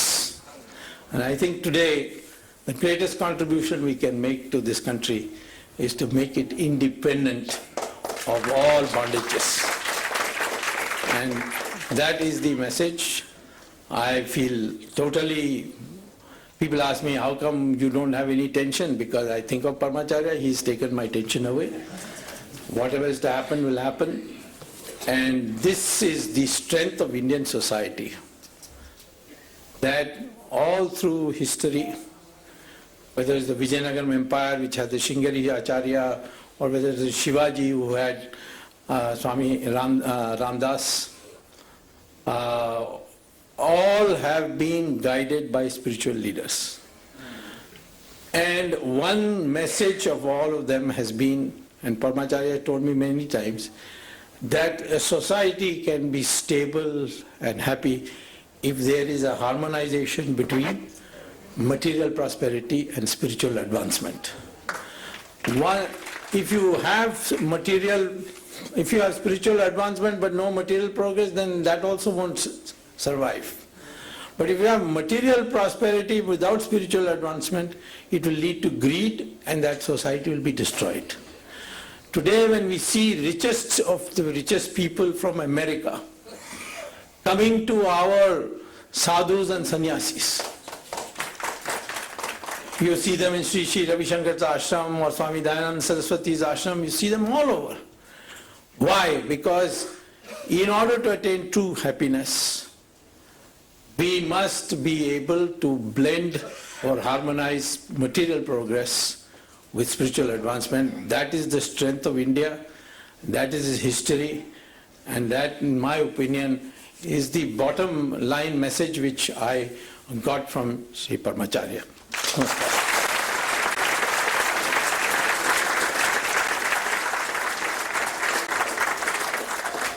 Thank you, Ji. மடத்தில் தனது குருநாதருடைய ஆராதனை விழாவில் தன்னை முழுவதுமாக அர்ப்பணித்துக் கொண்டுள்ளார் காஞ்சி காமகோட்டி பீட்டம் ஸ்ரீ ஜெயேந்திர சரஸ்வதி சுவாமிகள் அவர்கள் நமக்காக தமது அருளுரையை வழங்குகிறார்கள். இது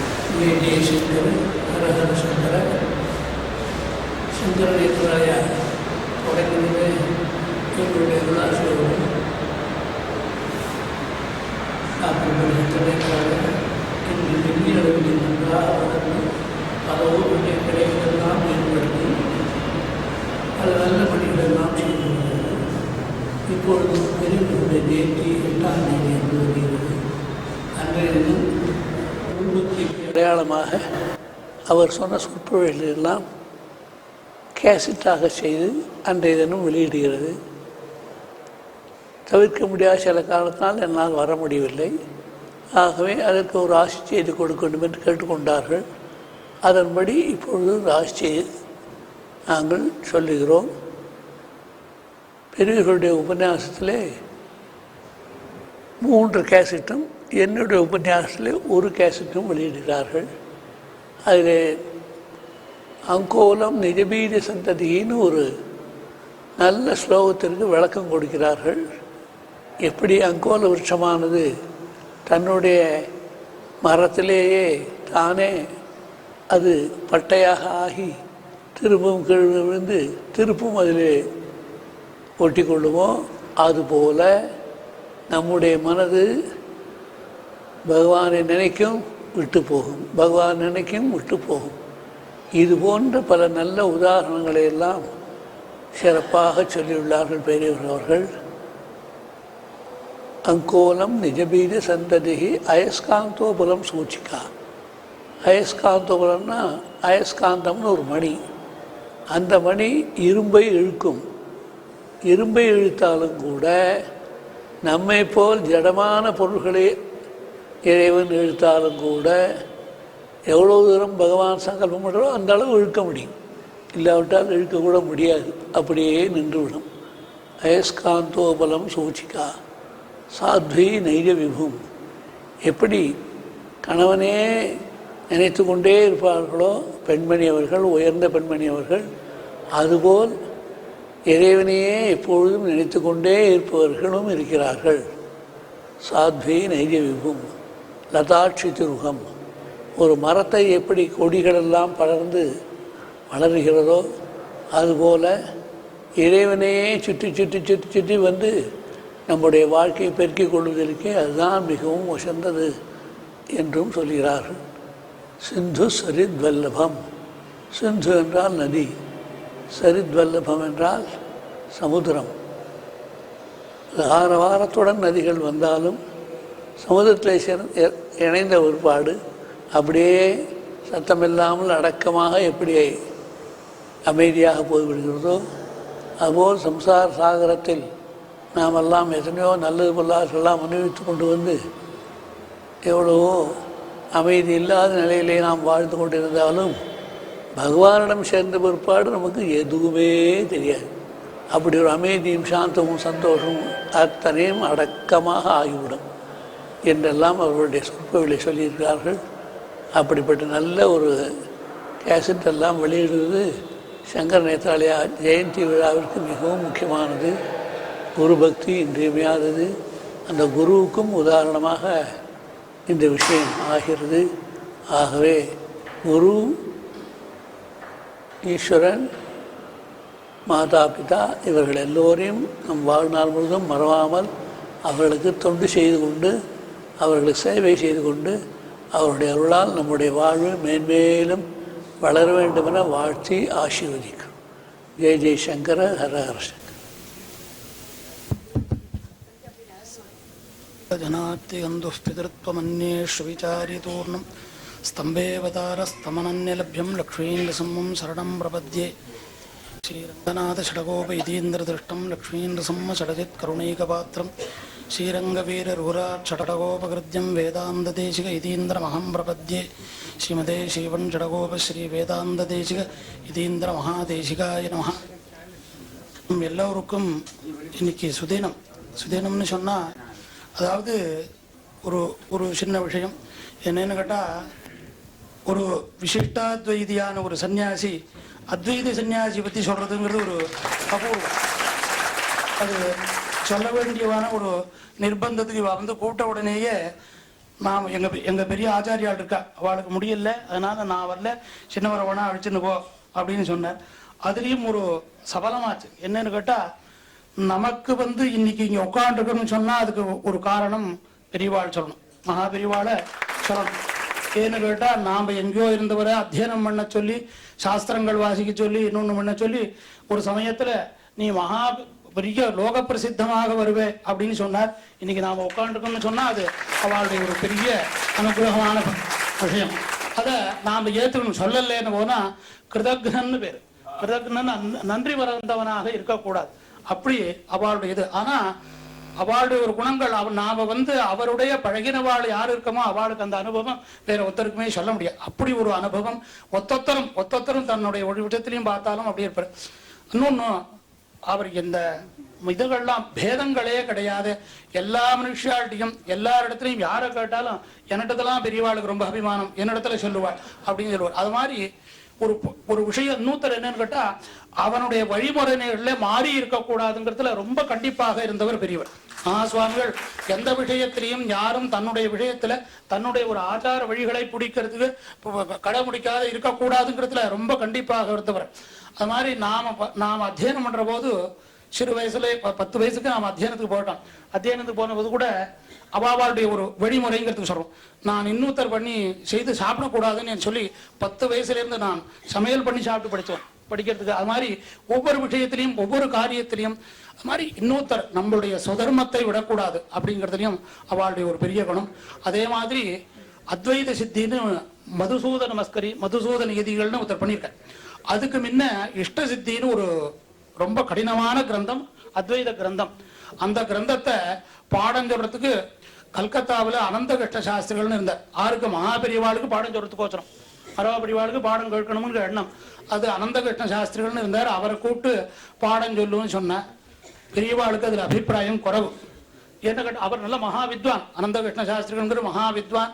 அவரை கூட்டு சொல்றவர் அவரை காட்டிலும் இந்த அத்வைத சித்தி பாடம் சொல்லக்கூடிய ஒரு வைஷ்ணவத்தில் ஒருத்தர் இருக்கார், அவர் கூட்டு சொல்லுமே அப்படின்னு கூப்பிட்டுக்காடு. அது மாதிரி வைஷ்ணவத்தில் உத்தமூர் சுவாமிகள்னு ஒருத்தர் இருந்தார். உத்தமூர் சுவாமிகள் சன்னியாசிகள் இல்லை, அவர் கிரகஸ்தராக இருக்கக்கூடியவர். அவர் நல்ல பெரிய வித்வான், அபிநவ தேசிகன்னே அவருக்கு அப்பட ஒரு கிரந்தங்கள்லாம் அப்படின்னு அவர் இந்த இஷ்ட சித்திங்கிற பாடத்தை சொல்லக்கூடியவர். அவரை நீங்க பாடம் சொல்லணும்னு பெரியவா கேட்ட உடனே அவர் என்ன சொன்னார், நாங்க சங்கர மடத்துக்கு வரமாட்டோம்னார். ஏன்னா அவளுடைய சம்பிரதாயத்துல விரோதம் என்ன, நாங்க அங்க வரமாட்டோம்னார். அப்படியா வேண்டாம், மடத்துக்கு பக்கத்துல ஒரு பெரிய கொட்டகா போட்டு 3 வருஷம் இந்த உத்தமூர் சுவாமிகள் போய் பெரியவாளுக்கு பாடம் சொல்லிட்டு இஷ்ட சித்தி. எதுக்கு சொல்ல வரணும்னா அவளுடைய சம்பிரதாயத்தை அவள் விடக்கூடாது. அதே மாதிரி கும்பகோணத்துல பெரியவாளுடைய பால்யத்துல இருக்கிற போது அங்க பாடம் சொல்லி கொடுத்தவர் வாஜபேயம் சுவாமின்னு. வாஜபேயம் சுவாமி கும்பகோணத்துல நிறைய யாகம் பண்ணவாள் நிறைய பேர் இருந்தா. அந்த இடத்துல யாகம் பண்ணினவாள் அங்க இருந்து அவர் இருக்கிற போது என்ன பண்ணுக்கிட்டா, அதாவது யாருக்கு என்ன இதுக்கோ அந்த மதிப்பு கொடுக்கணுங்கிறதையும் நாம ஒவ்வொரு தெய்வத்தின் குரல்ல இதெல்லாம் எல்லாம் சொல்லியிருக்கலாம். இது அவளுடைய அனுபவத்தை நமக்கு பக்கத்துல இருந்து அனுபவிக்கிறது நிச்சயம் நாம் அனுபவிச்சவன். ஏன்னு கேட்டா அதுல ஒரு 65 பெரியவாள் சித்தியார வரியந்தம் என்னுடைய 10வது வயசுல இருந்து அவளுடைய அனுபவம் என்கிட்ட அப்படி ஒரு இது. அப்ப சொன்ன மாதிரி வாஜபேய சுவாமின்னு பாடம் சொல்லுவார். அவருக்கு பலகா போட்டு உட்காந்து சொல்லிட்டு தான் கீழே உட்காந்து பாடம் சொல்லுவாள். ஏன்னு கேட்டா அந்த இடத்துல குருங்கிறவனுக்கு மரியாதை கொடுக்கணும். தான் சன்னியாசத்துவங்கிறது இருக்கலாம், இருந்தாலும் கூட அந்த இடத்துல அவ வாஜபேயம் யாகம் பண்ணினவர், அவருக்கு அந்த மரியாதை கொடுக்கணும்னுட்டு அதுல வைஷ்ணவர்களோட பேதம் கிடையாது. அந்த மாதிரி அவளுக்கு ஒரு பேதம் கிடையாது. நாம ஒரு சின்ன விடயத்துல மட்டும் பெரியவாளை பத்தி சொல்லிட்டு இந்த அனுகிரகம் அவளுடைய அனுகிரகம் இத்தனை பேருக்கும் கிடைக்கணும். இந்த மாதிரி அவளுடைய அனுகிரகம் கிடைக்கிறதுக்கு நாம் அவள்கிட்ட இருந்தோம்னா அது பெரிய புண்ணியம். அவள் இருக்கிறதுனால அவளை தரிசனம் பண்ணமோ பண்ணலையோனாலும் கூட அவள் இருந்த காலத்துல நாம இருந்தோம்னு சொன்னா அது நமக்கு ஒரு பெருமை, ரொம்ப பெருமை. அதை நாம ஒத்தொத்தனும் நினைச்சு பார்க்கணும். பெரியவாள் இருக்கிற காலத்துல அவர் பத்திரிக்கை அவருக்கு பக்கத்திலேயே பெரியவாள்கிட்ட பழக்கம் இருந்தது. பாஸ்கரன் அவருக்கு கிட்ட பெரியவாளுக்கு எத்தனையோ போயிருக்கணும். ஆனால் நாம அவளோட இவாளை காட்டிலும் நாம அவ இருக்கிற காலத்துல இருந்தோம்னு நினைக்கிறதே பெரிய புண்ணியம். அப்படி இருக்கிற போது நாம அத்தியனம் பண்ணி ஒரு காலத்துல கொஞ்சம் இன்னைக்கு நாம ஒரு பிரசித்தமான ஒரு சன்னியாசியா ஒரு பெரிய மடாதிபதியாக வரணும்னு அவளுடைய ஒரு எண்ணத்தினால ஒரு சின்ன விடயம் பெரியவாள் நம்ம சொன்னதை மட்டும் சொல்லி பெரியவாளுடைய அனுகிரகம் எல்லாருக்கும் இருக்குங்கிறது சொல்றோம். 78 நாம் அத்தியனம் பண்ணி முடிச்சு வேதவாட்சியம் சாஸ்திரங்கள்லாம் வாசிச்சிட்டோம். அந்த நாள்ல வருமானங்கள் ரொம்ப குறைச்சு படிக்க பெரிய குடும்பத்தினால காப்பாற்றணும், வெளிநாடு போகலாங்கிற உத்தேசம் பண்ணி ஒரு ஏற்பாடு பண்ணியிருந்தோம். அக்டோபர் மாதம் 30ஆம் தேதி நான் புறட்டு போகிறதுக்கோசரம் ஏற்பாடு பண்ணியிருந்தோம். 25ஆம் தேதி வரலும் என்னை அழிச்சுன்னு போறவருக்கும் எனக்கும் தவிர வேற யாருக்கும் தெரியாது. 25ஆம் தேதி நான் போய் எங்க ஊர்ல எங்க தகப்பு நாட்டு மாதிரி போகலாம்னு நினைக்கிறேன் அப்படின்னு பெரியவாள்கிட்ட கேட்டியா அப்படின்னு அவ கேட்டேன். அவட்ட கேட்டா போகக்கூடாதுன்னு சொல்லுவா. நான் போகலை. அப்படின்னா போகாது இருக்கணும்னு நீ எனக்கு தெரியாதுன்னு சொல்லிட்டார். ஏன்னா ஒரு சம்சாரத்தினுடைய பணம் வேணுங்கிற நிர்பந்தம், அதனால அவர் வேண்டாம்னு சொல்லலை, வேணும்னு சொல்லலை. ராத்திரி நான் படுத்துட்டு இருக்கிற போது ஒரு 2 மணி 3 மணி இருக்கும். தூக்கம் இல்லை முழிப்பும் இல்லாத ஒரு அவஸ்தை. அப்போ என்னை விட்டுட்டு நீ போகணும்னு நினைக்கிறியா அப்படின்னு சுவாமிகள் என்ன கேட்டார். ஒப்பனத்துல மறுநாள் காத்தால சரி நாம போகிறதான் புறட்டு போகிறோம், போகிறதுக்கு முன்னே சுவாமிகளை தரிசனம் பண்ணிட்டு போவோம், ஏன்னா நம்ம இன்னைக்கு மெனுக்கு அவளால் வந்திருக்கோம் அப்படின்ட்டு. இங்கேருந்து வனசங்கரிங்கிற இடத்துல பதாமி பக்கத்தில் ஒரு குக்கிராமம், வனசங்கரிங்கிற கிராமத்தில் விரிவாள் கேம்பு. திருப்பி 2வது சஞ்சாரம் போய் அங்கெல்லாம் சஞ்சாரம் போன இடத்துல கேம்பு. அங்கே போய் சாயங்காலம் 4:30 மணிக்கு போயிருக்கேங்க. போன உடனே என்ன ஒன்றா காத்தாலேருந்து இங்கே பெரியவா மௌனம் பேசவே இல்லை அப்படின்னு சொல்லியிருந்தான். சரி போகிறதான் போகிறோம், 28 தேதி ஆச்சு, மறுநாள் 30ஆம் தேதி கிளம்பணும். சரி போய் பெரியவாளை தரிசனம் பண்ணிட்டு போகிறோம்னு போய் ஸ்நானம் பண்ணிட்டு குளிச்சுட்டு கூட அங்கேருந்து வந்து பெரியவாள்கிட்ட கைங்கரியம் பண்ணுறவர் அந்த பெரியவா உன்னை உத்தரவாதத்தை உரை சொல்கிறார் அப்படின்னு கேட்டார். இங்கேருந்து போனோம். மகான்கள் திருஞானம் திருக்கால ஞானமும் தெரிஞ்ச வாழ்க்கிறதுக்கு இது அனுபவித்து வாழ்க்கிறோம். இருந்து போய் நமஸ்காரம் பண்ணுறான். பண்ணின உடனே எப்போ கிளம்ப போகிறேன்னு என்ன கேட்டார். வேற ஒன்றும் கேட்கல, எப்போ கிளம்ப போகிறேன். பெரியவா எப்போ உத்தரவு பண்ணுறாலோ இப்போ கிளம்புறேன் அப்படின்னு நான் சொன்னேன். சொன்ன உடனே திருப்பி உடனே எப்போ கிளம்ப போகிறேன் திருப்பி 2ஆம் தரம் கேட்டார். அதுக்கும் இதே பதில், திருப்பி பெரியவா உத்தரவு பண்ண போது இங்கேருந்து போகிறதுக்கு கேட்கல, ஏதோ ஒரு ஏற்பாடு பண்ணியிருக்கே அது எப்போ போகிறேன் அப்படின்னு கேட்டேன். நிஜமாவே மகான்கள்ங்கிறது இதுதான் நமக்கு. இல்லை நான் ஒன்றும் சொல்லாதான் ஒன்றும் இல்லையானே, இல்லை நீ எதுக்கு இங்கே வந்தேன்னு நான் சொல்கிறேன் அப்படின்னு என்னோட கூட இருந்து அனுபவிச்ச மாதிரி அப்படி அனுபவம், அவளுடைய அனுபவம் அவளுடைய அனுகிரகம். நீ வந்து ஜெர்மன் போகிறதுக்கு ஏற்பாடு பண்ணிருக்க, உங்கள் அப்பாட்ட போய் கேட்டேன், உடனே எங்கிட்ட கேட்டியான்னு கேட்டார் உங்கள் அப்பா. ஒன்று நான் ராத்திரி கூட்டு பக்கத்தில் உட்காந்து வச்சு தடவி கொடுத்தேன் ஒல்லின்னு கேட்டேன். என்னமோ என்னுடைய கூட இருந்து இத்தனையும் பண்ணினா மாதிரி. உடனே நம்மளுக்கு இது எத்தனை என்ன வாசிச்சிருந்தாலும்னா உடனே தோணித்து வாஸ்தவம் தான், அதனால தான் வந்தேங்க அப்படின்னு. உனக்கு அப்போ எனக்கு சொல்லி கொடுத்தது நம்மளுடைய ஆச்சாரத்தையும் தர்மத்தையும் விட்டுவிட்டு நீ இவ்வளவு ஆச்சாரமாக இதுவாக இருக்கிற போது இதை விட்டு நீ அங்கே போய் சம்பாதிச்சு பணம் தான் நமக்கு முக்கியமா, உன்னுடைய சுதர்மம் முக்கியம் இல்லையா அப்படின்னு கேட்டார். பதில் சொல்ல தெரியல, ஏன்னா அப்போ நம்மளுடைய அஜ்ஞானம் பணத்தினுடைய அபிமானம் வேணும்னு தோணித்து. அப்போ பணத்தை தேடிண்டு நீ போகக்கூடாது, பணம் உன்னை தேடிண்டு வரணும். நீ எங்கேயும் போக வேண்டாம், என்னோடையே நீ இரு, உனக்கு வந்து எல்லாம் பெருமாள் கொடுப்பார். நீ பெரிய வித்வானா வருவே, பெரிய ஒரு மகான்களுடைய வாயிலான ஒரு வார்த்தை வந்ததுன்னா அந்த வார்த்தை நிச்சயம் சத்தியம். அப்போ சொன்னாவா எவ்வளவோ அவளை மாதிரி படித்தவாளோ வாய்ச்சவாளோ ஒருத்தரும் கிடையாது. இந்த வார்த்தை சத்தியமான வார்த்தை, பெரியவாள் சொன்ன வார்த்தை. எனக்கு சாப்பிட்டு வயசாச்சு, நீ படிச்சு வயசாச்சுன்னு உன்னை எல்லாரும் சொல்லணும் அப்படின்னு சொல்லிட்டு ஒரு சபையில இவன் நல்ல வித்வான் அப்படின்னு பெரியவாள் வாயால நம்ம வித்வான்னு சொல்ல முடியுமாக நாம நடந்துடும். அப்ப சொல்லிட்டு நீ போவாண்டாம்னார். போகாத இருந்தேன், எனக்கு பதிலாக இன்னொருத்தர் போனார். அவர் போனவர் வேற ஏதோ வழிமாறி படுத்து. இந்த வழிமாறாத இருக்கணும், திருத்தி பணிகள். ஏன்னா பகவான் என்ன பண்ணுவன்னு கேட்டா, தப்பு பண்றவன திருத்தி தன் வழியப்படுத்துவன். அந்த மாதிரி யாராரு எப்படி இருக்காளோ அவளை திருத்தி தன் வழிக்கு கொண்டு வரணும். முதல்ல சொல்ல மாட்டார். இப்போ அவர் சொல்லுவாரு வந்து இப்போ சுப்பிரமணிய சுவாமி சொன்ன மாதிரி வந்த உடனே நீ யாரையும் போயிட்டு வந்து போன திருப்பி கூப்பிட்டான்னு முதல்ல கூப்பிட்டு விசாரிச்சுட மாட்டார். அப்படி அவளை கூட்டு திருத்தி படி கொண்டு அப்படி தனக்கு ஒரு அனுகிரகம் பண்ணணும் பண்ண. அந்த மாதிரி மகான்களுடைய ஒரு அனுகிரகமும் அது பேதம் இல்லாத வைஷ்ணவாள் ஸ்மார்த்தாள் இன்னொருத்தருங்கிற பேதம் இல்லாதையும் நம்மளுடைய அனுகிரகத்தை பண்றதுக்கோசரம் அவள் நமக்கு ஜீவிச்சிருந்தா. இப்பவும் சொல்ற மாதிரி அந்த ஸ்தூல சரீரம் தான் போச்சே தவிர சூட்சமான சரீரம் இருந்துட்டு நம்ம இத்தனை பேருக்கும் அனுகிரகம் பண்ணிட்டு தான் இருக்கு. அந்த அனுகிரகத்தினுடைய விசேஷத்தினாலதான் நாமல் இன்னைக்கு ஜீவிச்சிருக்கோம். எத்தனையோ காரியங்கள் நடக்கிறதுன்னு சொன்னா ஒரு மகான்களுடைய ஆசீர்வாதங்களோ மகான்களுடைய அனுகிரகமோ இல்லாத போனா எந்த ஒரு காரியமும் நடக்காது. அதுல இப்ப கலியுகத்துல நாம பிரத்யட்சமாக நாம பார்த்து எங்க சுவாமிகள் எனக்கு ஆச்சாரியனாரோ 44வது சுவாமிகள் சொல்ற விளக்கம் டே அது வந்து அத்வைத சன்னியாசின்னு சொல்லக்கூடாது, அதுக்கு ஏதோ ஒரு சக்தி இருக்கடா அதுன்னு வழக்கம். ரொம்ப பரிபாஷையா பேசினா என்ன சொன்னதுன்னு கேட்போம், என்ன சொன்னவள்னு கேட்டா அது மரியாதை குறைவு. என்ன சொன்னதுன்னு என்ன அதாவது சொல்றதுங்கிறத சாதிக்கிறதுன்னு சொல்லுவோம், என்ன சாதிச்சதுன்னு கேட்டோம். அப்படின்னா அந்த நவம்சலிங்கமான சப்தம், அது அந்த நவம்சலிங்கமான சப்தம் சொல்லணும்னா பூஜ்யமா அப்படி சொல்றதுன்னா வழக்கம். அது மாதிரின்னா அதனுடைய சக்தி வேறடா, அது அப்படித்தான் இருக்கும் அப்படின்னு சொல்லிட்டு ஒரு பெரிய பால பெரியவாள் இப்ப ஆசிரமாயின்ற சமயம் அப்ப பெரியவாள்கிட்ட கேட்டு இந்த குழந்தை என்ன பண்ணிட்டு இருக்க, குழந்தைக்கு சன்னியாசம் கொடுத்துருக்கேன். பெரியவாளுடைய அனுகிரகம் நீங்களே கிளம்புன்னு எங்க சுவாமிகள்கிட்ட நீ என்ன பண்ற, இது மாதிரி வரணும், நீ இத மாதிரி லோக அனுகிரகம் பண்ணணும் அப்படின்னு சொன்ன. அப்படி ஒரு மகான்களுடைய ஒரு ஸ்மரண தினம் இன்னைக்கு. அவளுடைய இது போனதுக்கு அப்புறம் நாம் மடத்துல பெரியவாள் இருக்கிறவங்க போனோம், பெரியவாள் சித்தியானத்துக்கு போறோம். பெரியவாள் சித்தியானத்துக்கு நான் போகல, ஏன்னா எனக்கு அதுல இது வரல.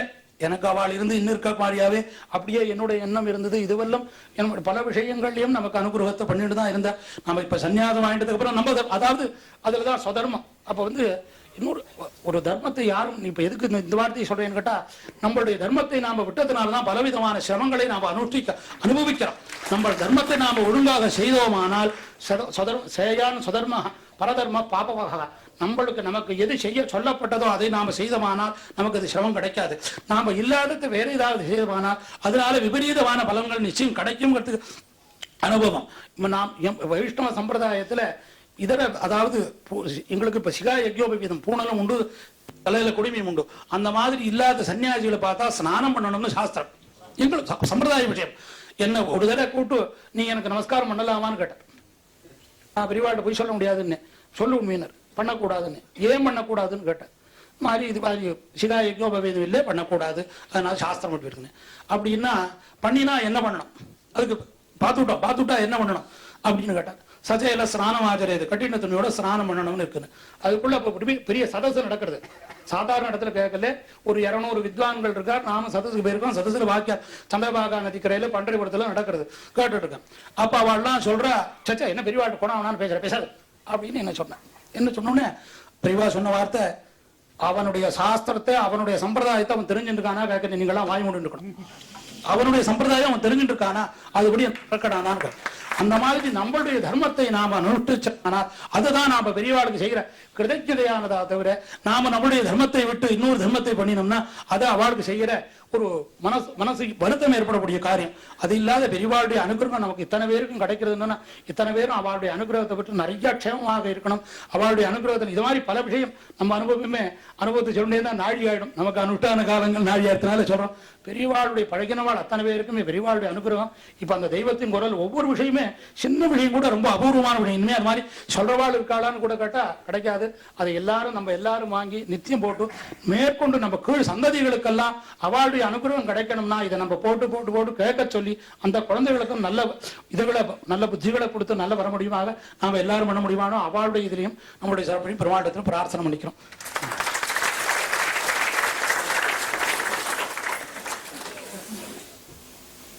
முக்கோல் முனிவரது அனுகிரக பாஷணத்தில் நெக்குருகி நிற்கிறோம். நேத்ராலயாவில் பணிபுரியும் அன்பர்கள் தமது ஒரு நாள் ஊதியத்தை மனமுவந்து வழங்கி வருகின்றனர்.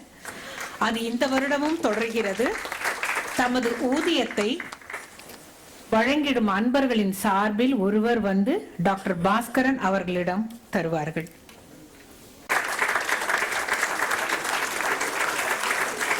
சுவாமிகளுக்கு மங்கள ஆரத்தி. அமர்ந்தபடியே அனைவரும் இறை அருளை பெறுவோம்.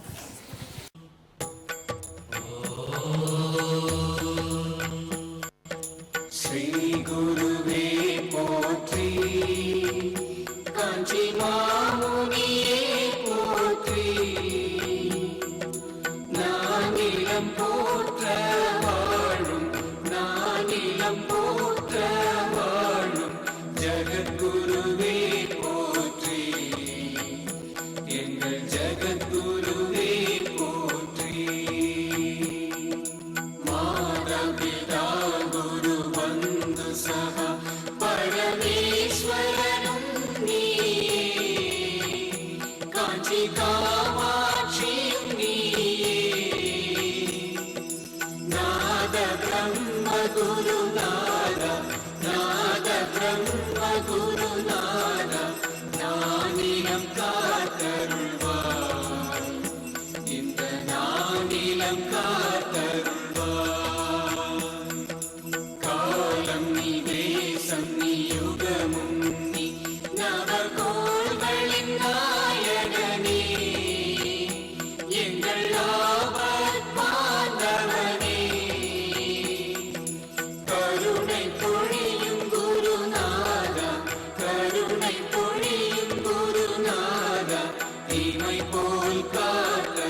காலடியில் வந்துதித்தான்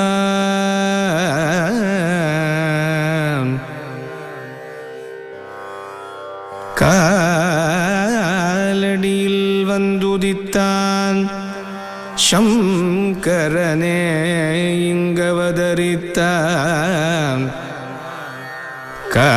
காலடியில் வந்துதித்தான் சங்கரனே இங்கவதரித்தான்